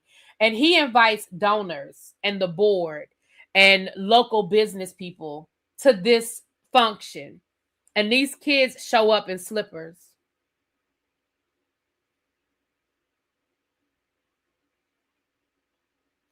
The girls show up with bonnets on their head. The guys show up with do-rags on their head. And we are literally at a reception where the president has invited the leaders of the community to come and meet our students. And that is what we're presenting to them.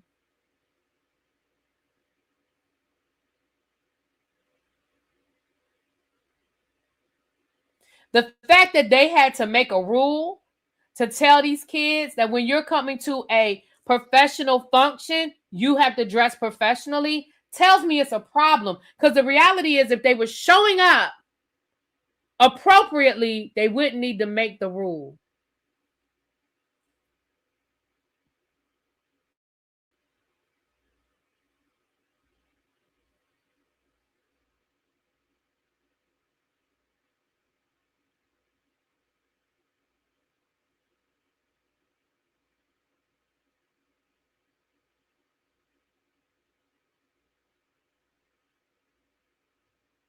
Sometimes university college staff escort the visitors around, right?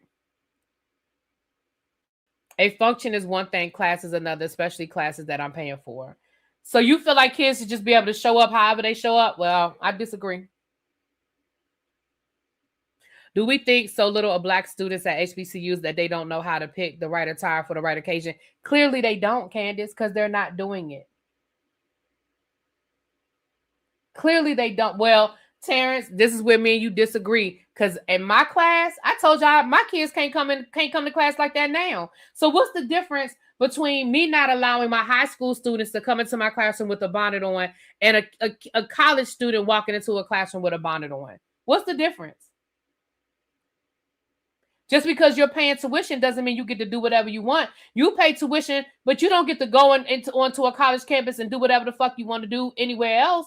There are rules everywhere. There are guidelines everywhere. You don't get to, public does not matter. If you are paying tuition at a college campus, guess what? You don't get to pick whatever dorm room you want. You get the dorm room they give you. You don't get to say, well, I'm paying for this, so I want that room over there. You don't get to do that. Hell, on some college campuses, you don't even get to pick what dorm you live in. You pay your deposit, they put your name in a hat, and they tell you where the hell your ass is going to be. When I went to college my freshman year, there were 3 freshman dorms. I didn't know which dorm I was going to be in. I was in the dorm that they gave me. I was in the room that they gave me. Hell, I was with the roommate they gave me. So just because I'm paying tuition doesn't mean I get to do whatever the fuck I want to do. There are rules everywhere. And just because you're paying doesn't mean you get to walk into somebody's classroom looking like you fucking rolled over and didn't brush your goddamn teeth. I'm sorry. You paying does not excuse you coming to class looking like you just. I don't understand, y'all. I don't understand this. I am so confused at the people who think it's okay to be in public in something you slept in. I don't understand it. I don't get it.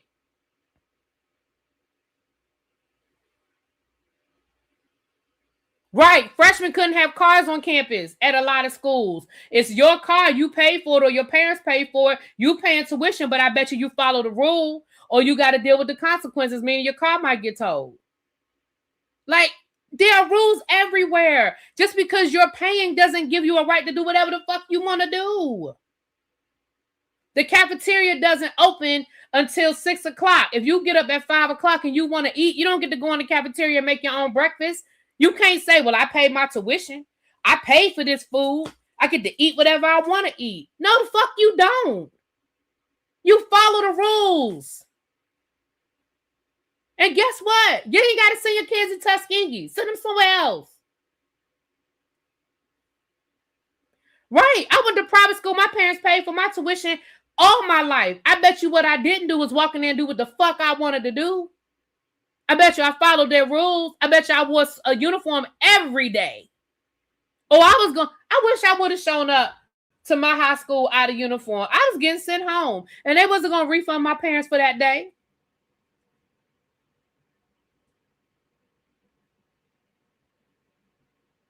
You think they said, oh, well, we're going to credit you back for this day because, you know, we had to send her home today because she wasn't in the proper uniform. We're going to credit her. You think that's how that works?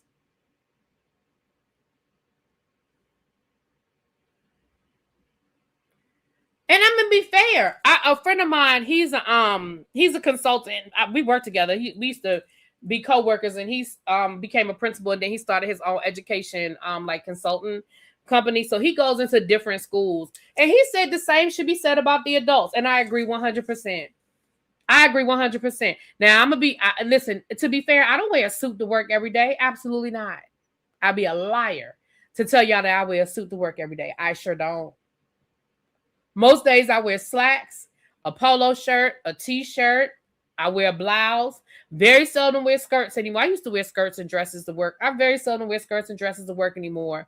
Very seldom. However, comma, I have coworkers that I'm like, what the fuck were you thinking when you put that on this morning?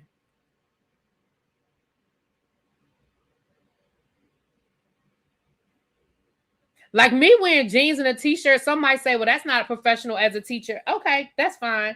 But I've seen teachers with their bellies out. I'm sorry. What?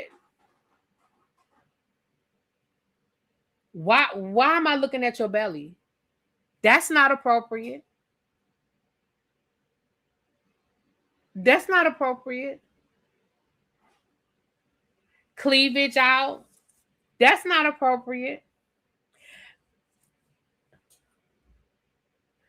Oh no, I know you're not trying to change my mind. I know you're not trying to change my mind, and I'm not trying to change your mind. I just don't understand. I still love y'all though. I just don't understand. There's my brain can't wrap around the fact that y'all are defending this. That's what I just don't understand. I really don't. I just don't. I don't get it. But I ain't trying to change nobody's mind. I just don't understand. I really don't. And that's being real honest. I do not understand.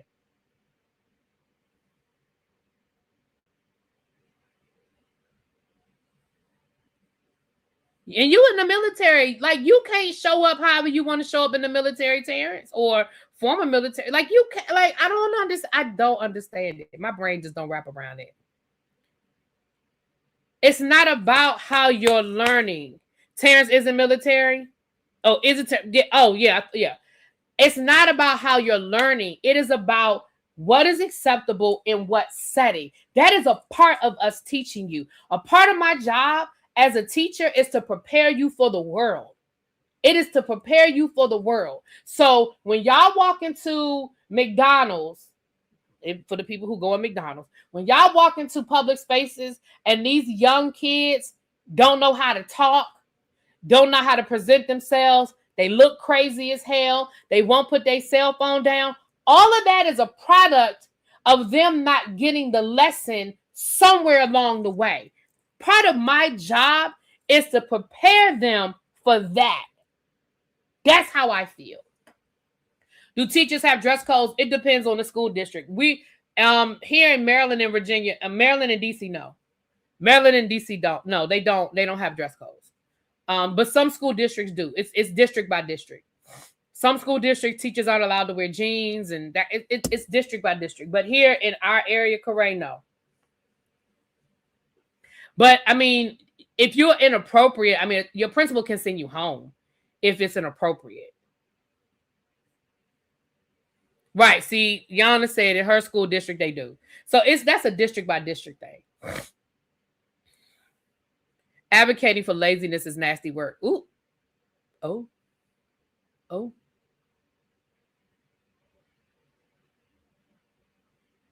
Yeah, they were paying to look a certain way. I bucked a lot of what seemed to be arbitrary BS once I became an NCO. Okay. But the rule was there though. Okay. At an HBCU, a task is to prepare you beyond the textbook. It is to prepare every aspect of young Black students into young Black professionals. That's how I feel about it.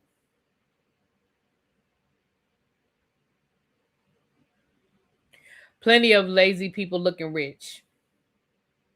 Wait a minute. Plenty of lazy looking people rich.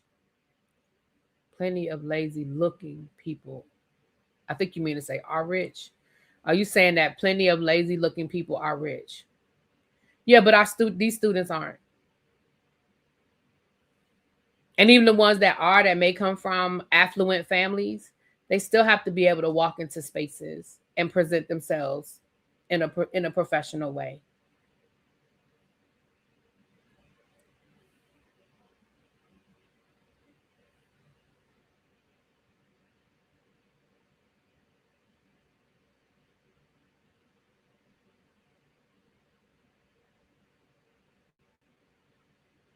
When I was in high school, I worked part-time at a record store. The manager would let people fill out applications and then throw them in the trash if they weren't dressed appropriate. I was taught that back in the day, you had to actually go in and ask for an application. And that was one of the first things I was taught. I don't know if my mother taught it to me or if a teacher taught it to me. I'm going to be honest and tell you that. I don't know if I got this lesson at home or if I got this lesson at school. But I remember the lesson was, before you go out here and you start and you go into these different people's establishment asking for job applications, you need to make sure that you look presentable. You need to make sure that you're dressed professionally. Make sure that you're polite. When you walk in there, hi, are you guys hiring? Okay, is it possible that I could get an application? And may I speak to the manager, please? I was always told, introduce yourself to the manager. Hi, my name is so-and-so. I just wanted to introduce myself. I just got an application. I'm going to be returning it back tomorrow. I just wanted to say hi. That's what I was taught. And I was taught when you walk into those people's establishment and you ask for a job application, you look the part. That's what I was taught. And in my opinion, when you are in somebody's college classroom, that is a professional setting. To me. Class is and again, ain't nobody saying they got to wear 3-piece suits, y'all. Y'all acting like these people are acting like they can wear t-shirts and sneakers and jeans and sweatpants and sweatsuits and hoodies. They can wear all that shit. They just can't wear a fucking bonnet and pajamas. I don't understand why I'm so confused. Professional is very subjective. I agree with you on that. And that's why I'm saying, like, Tuskegee didn't say these kids had to wear suits to class. Tuskegee said, you just can't come in here in your pajamas and your slippers and your bonnets. That's all they said to the people. That's all they said to the people. And y'all are acting like they told these people they got to wear ball gowns and tuxedos to class. All they told them was that they can't wear pajamas, slippers, and bonnets. I don't see it. I don't understand it. I'm so confusion. I still love y'all, but I'm confusion by it. I ain't gonna tell y'all no truth. Yeah, they can wear a hat. They can put a ball cap on. Ain't nobody say they can't wear a hat. They can put a ball cap on their head. You can take the bonnet off, put a hat on, keep it moving. And before somebody say, well, what's the difference? The difference is a bonnet is indoor attire. A hat is outdoor attire. That's the difference. Bonnet, indoors. Hat, outdoors. Listen, just last year I went to a job fair and saw a young man in what looked like his prom suit. I wasn't even mad. He tried and everybody else was looking raggedy. He stood out.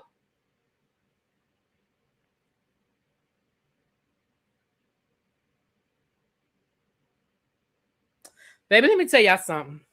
When I was in college, many a Saturday morning, my ass was hungover, might have just walked. Shit, there was sometimes we came back to campus and we literally, we were like, shit, the cafeteria gonna open at an hour. And we would literally just stay up for an hour. We would literally, Kim, don't play that game with me. Don't do that. Because that's gonna piss me off. Because you know what I mean. Talking about most classrooms are indoors. You know what the fuck. Don't do that. Because now you're gonna piss me off. But literally, there will be times when we would literally just like, oh, we might as well just stay up. Sometimes I woke up, I was like, shit, the cafeteria gonna close in 30 minutes. I ain't gonna tell y'all no lie. There was sometimes I went to the cafeteria and I hadn't brushed my teeth. But I tell you what I did have on, I had on clothes. I'd be like, shit, let me put on my bra real quick and throw on some jeans and a t-shirt and run in here and give me some damn breakfast. I brush my teeth when I get back. Because I only got but 20 minutes to get there.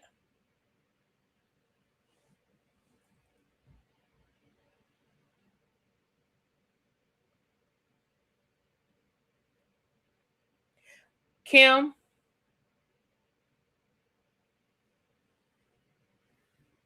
Moral of the story, don't wear sleep attire to class. Child.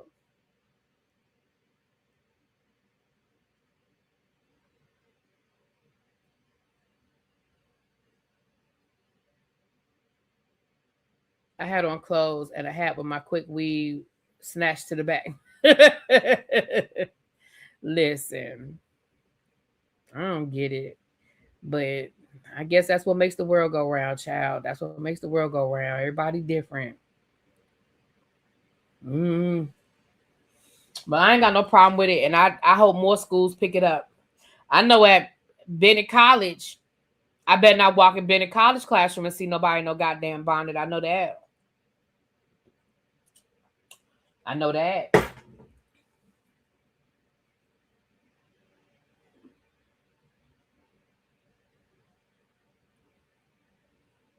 I hope more schools pick it up. And then again, they also added an attendance policy and a cell phone policy. I don't hear nobody fighting about that.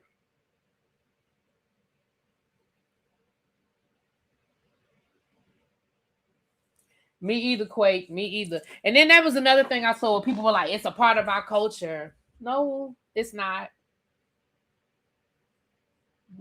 Why bonnets a part of a culture? Bonnets are just the new invention of do-rag. I mean, of scarves.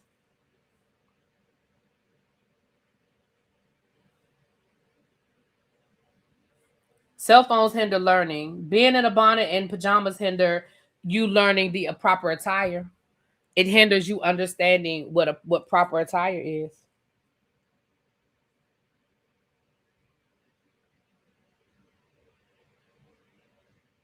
It hinders your growth as well.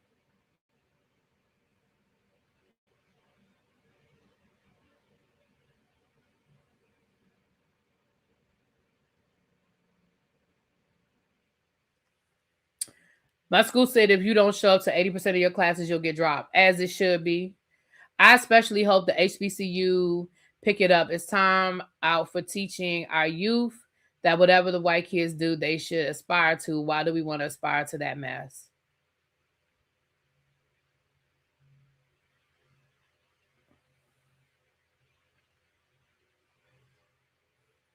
You said cap, it is. Again, it is because these kids think that, listen, these kids think it's okay. They don't, these are the same kids that will absolutely show up at work like that. Absolutely show up to work like that. I know people who are out here to work in the workforce working with these young kids, and they absolutely show up to work like that. They show up to work inappropriately dressed. They show up to work acting inappropriate, using inappropriate language, being rude, being disrespectful, don't want to do their job, don't want to halfway show up for work. It is absolutely part of learning, teaching our kids to be ready for the real world. It is absolutely a part of it.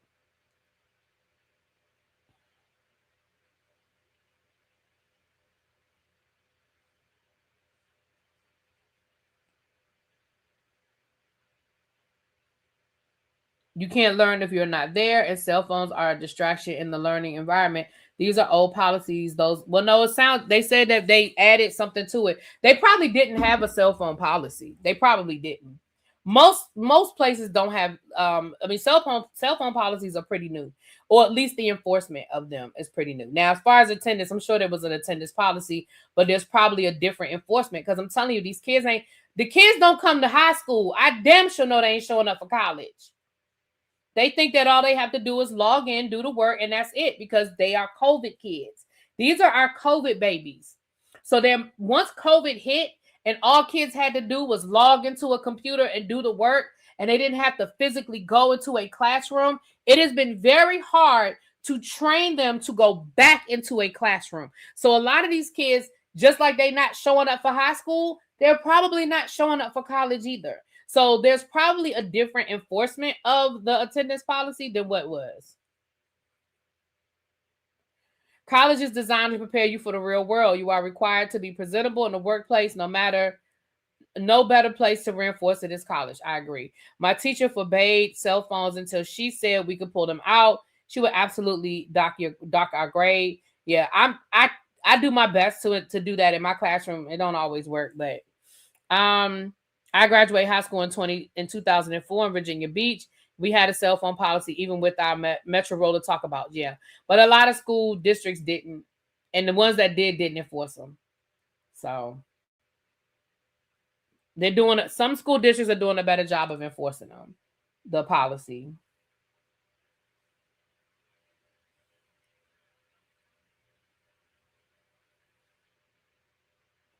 They absolutely use AI for their work. They don't study. Child, listen, the AI work is a whole situation.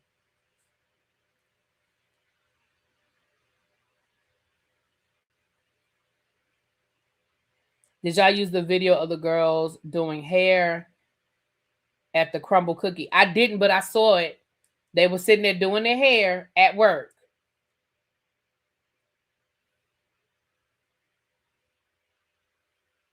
I told you I had a kid. I mean, they do it. They try to again. They try to do it in class with me. I can't speak for other teachers, but they're not allowed to do it. But I've had kids try to do each other's hair in class. I've had kids pull out lashes and try to put their lashes on in the middle of class. Like I've all of those things. But you have to stop it. Child, yes, they were doing hair on the clock down to the crumble cookie. Mm-hmm.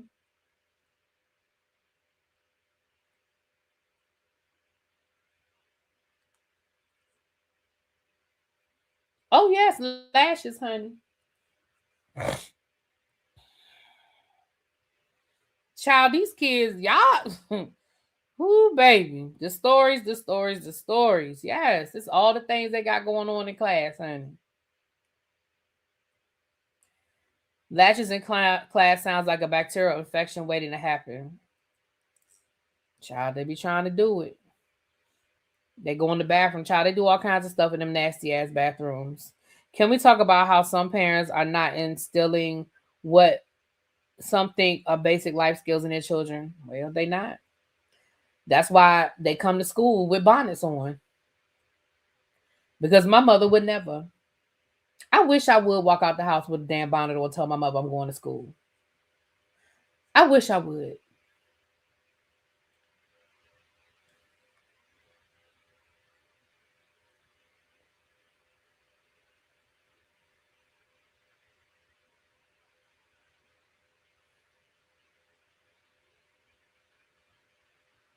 Now we did our government teacher's niece's hair, but it was Saturday school to make up for the snow days we had. We did our government teacher's niece's hair. Sure.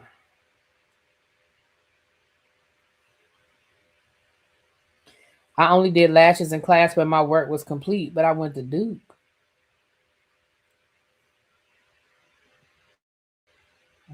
Okay. I would still be laying on the floor if I told my mom I was going to school with a bonnet. Child.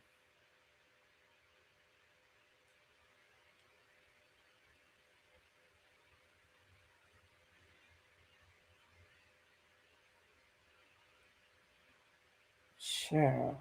Whatever.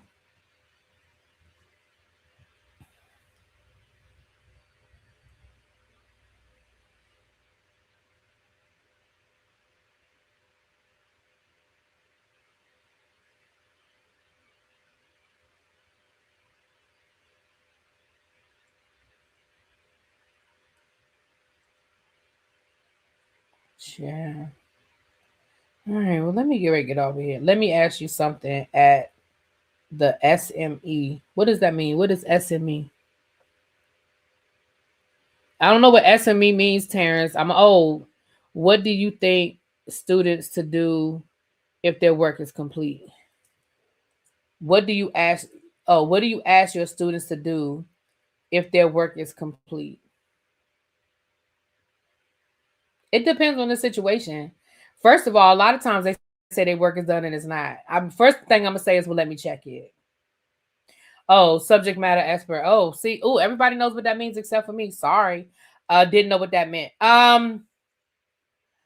First thing I'm gonna do is say, let me check it, because they always say they done with their work. And the minute you say, let me check it, generally they be like, well, wait a minute, let me look at it again. Yeah, look at it again. So that's number one. If I check it and it really is done, it depends on how much time is left in class. If it's only a few minutes left in class, I mean, we got 10 minutes left in class.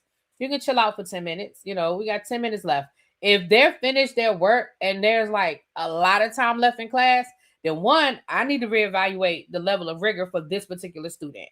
Maybe this student is more of an advanced student. Maybe this student understood this situation more, because if they're 30 minutes done, but the rest of the class is still working, then that's something I need to look at with that particular student. But the first thing I'm going to do is say, let me check it. Because generally that changes. Once I say, let me check it, it's generally a different, they ain't done. They ain't really done. Or they didn't do it correctly. They just rushed through it to be done. So.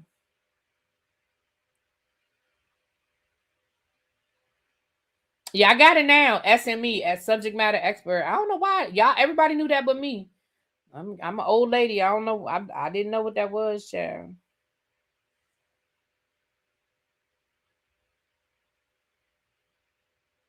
Yeah, that is a big difference. That when we were growing up, we went and got our hair done, our natural hair, our hair, even if it was in a perm or whatever. So a lot of these kids, they're getting these weaves, they're getting braids, they're getting wigs. They don't know what to do with their natural hair. They don't know how to do their own hair. And I think that's why that's an old acronym. Well, it clearly ain't old enough for me because I don't know it. I just didn't know it, y'all. Sorry, didn't know it.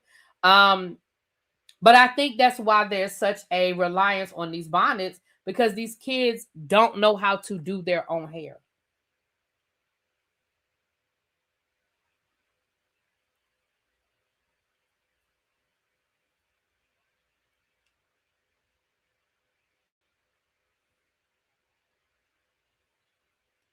So you're in college and having a problem with a course.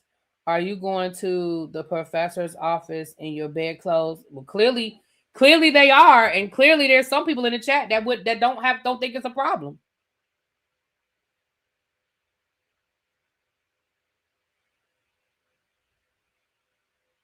Thank you, Yana. Yana says she didn't know what it was either. Thank you.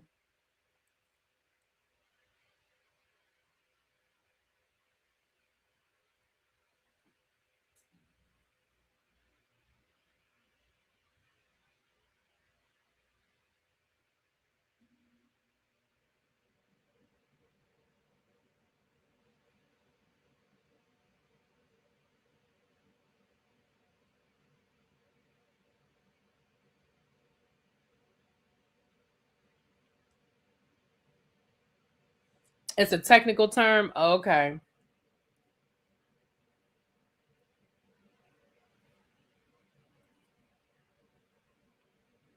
Yeah, that's pretty much it, y'all.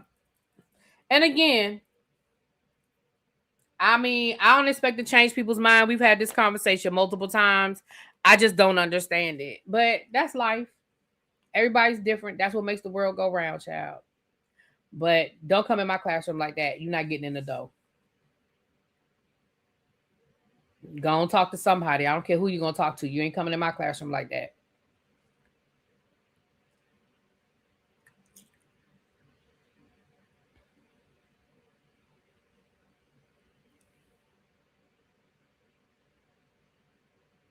Correct, didn't know either. Good. I'm glad I'm not the only one. Got me feeling stupid. I'm glad I'm not the only one that did, though.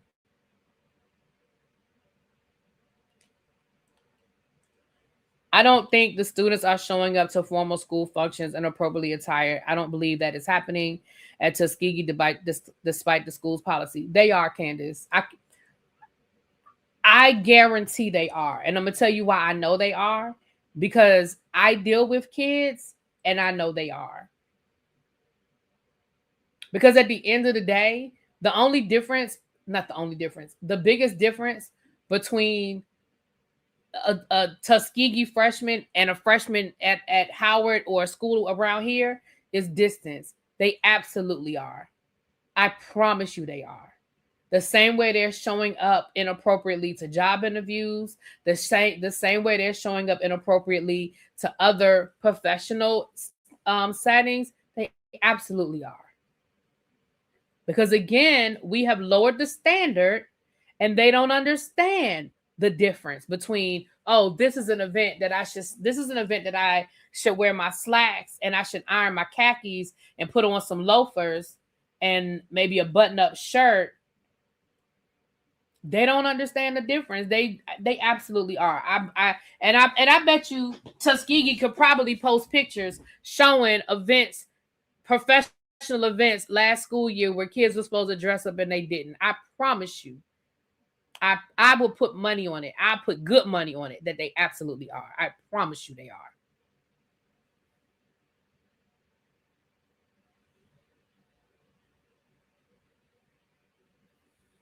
Yogi said, I work with interns and I always have to cover attire and professionalism on their first 2 weeks. In their first 2 weeks. I also don't understand why Black people began to take such pride in our appearance. It's still important. Oh, they don't understand. Yeah. When you go back and look at old pictures, like this is one famous picture. I love it. It's a black and white picture. It's a bunch of kids sitting on the hood of a car. Like I think it's like a picture of Harlem in like the 1940s or something. And when I say every single one of them little boys is dressed, and I mean they may have been going to a wedding, they may have been going to church, I don't know, but every single one of those little boys have on a suit, and they look clean. And I love that picture. I want to get that print and post it. I love that picture.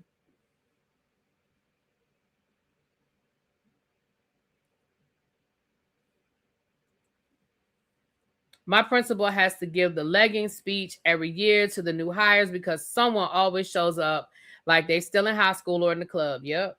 Child, them leggings. Like I said, we got some teachers that dress inappropriately too.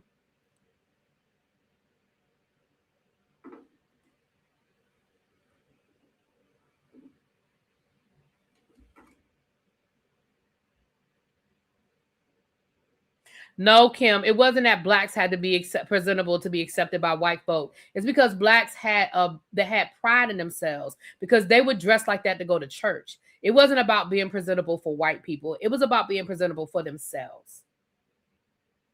It was about having pride in who you are. It's about walking out the house holding your head up because the white man is going to try to knock you down. But the one thing he can't take away from you is that you look good and that you are clean and that you are fresh and that you have taken pride in how you present yourself to the world. That is what it's about. Because no matter what they do, they can't take that away from us.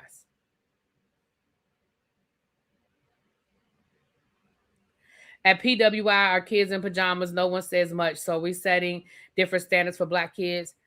I don't want anybody in pajamas and slippers in class. This is just because Tuskegee put out the policy. I don't want to see none of these kids, white, black, Chinese. I don't care. I think it's inappropriate. Full stop. I don't care about the color. Full stop. For me.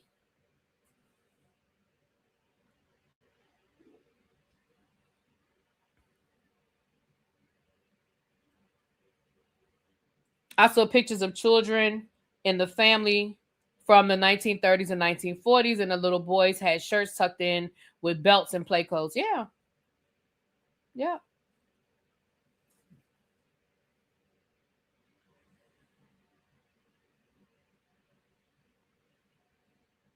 All right, I'm about to get off of here. Now I'm just reading y'all comments. That's all. I'm about to get off of here. I'm done. I don't have nothing else.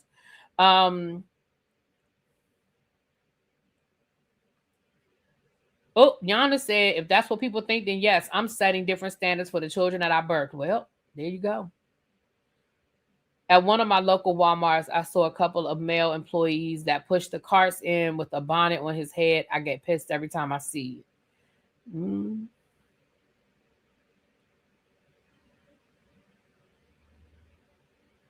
Yep. Listen, same thing at Bennett. Ravine said we have that conversation with Spelman new students every time we have our new student gathering. We tell them stories about when we were there to respect our school by dressing well. Listen, I told y'all when I enrolled at Bennett, that was on my list of things to bring things to bring. I'd have a white dress, black shoes, and white shoes. And even down to graduation, we had to wear black shoes at graduation. Even down to graduation, baby, they would have pulled us out of line. At a college graduation. Absolutely. Absolutely.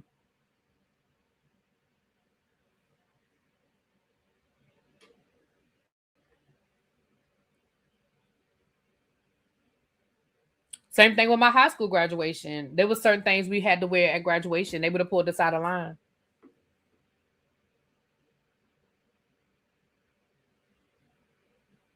Problem is they don't have pride in anything nowadays. I ain't gonna say they don't have pride in anything, but it definitely is a low bar, in my opinion. It definitely is a low bar. Spelman had to say, yeah. Mm-hmm. Yeah. Y'all, I think I need to okay. So look at my nails. I do have a little bit of new growth, but can I get away with that? Or do I need to go get my nails done before I leave? Because I need to get my nails done. If I'm gonna get my nails done, I probably need to get them done today. And I do not feel like going back out here to get my nails done. Y'all think I can get away with this? It's a little bit of new growth, but it ain't bad. Which I think I need to get my nails done, huh? I have a silk scarf, 2 hairpins, and a hair tie. I can wrap my hair in a cute turban in less than 3 minutes. I had to learn when I sweat my hair out the night before. Yeah. Yeah.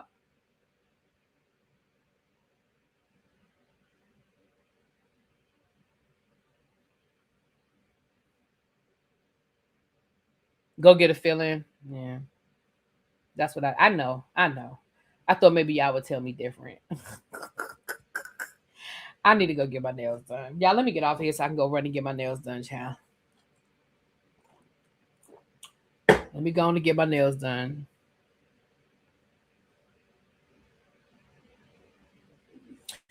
All right, y'all, let me get out of here. Listen, at the end of the day, we don't always have to agree. And some topics I'm more passionate about than others. But I still love y'all, even the ones that was pissing me off. I still love y'all.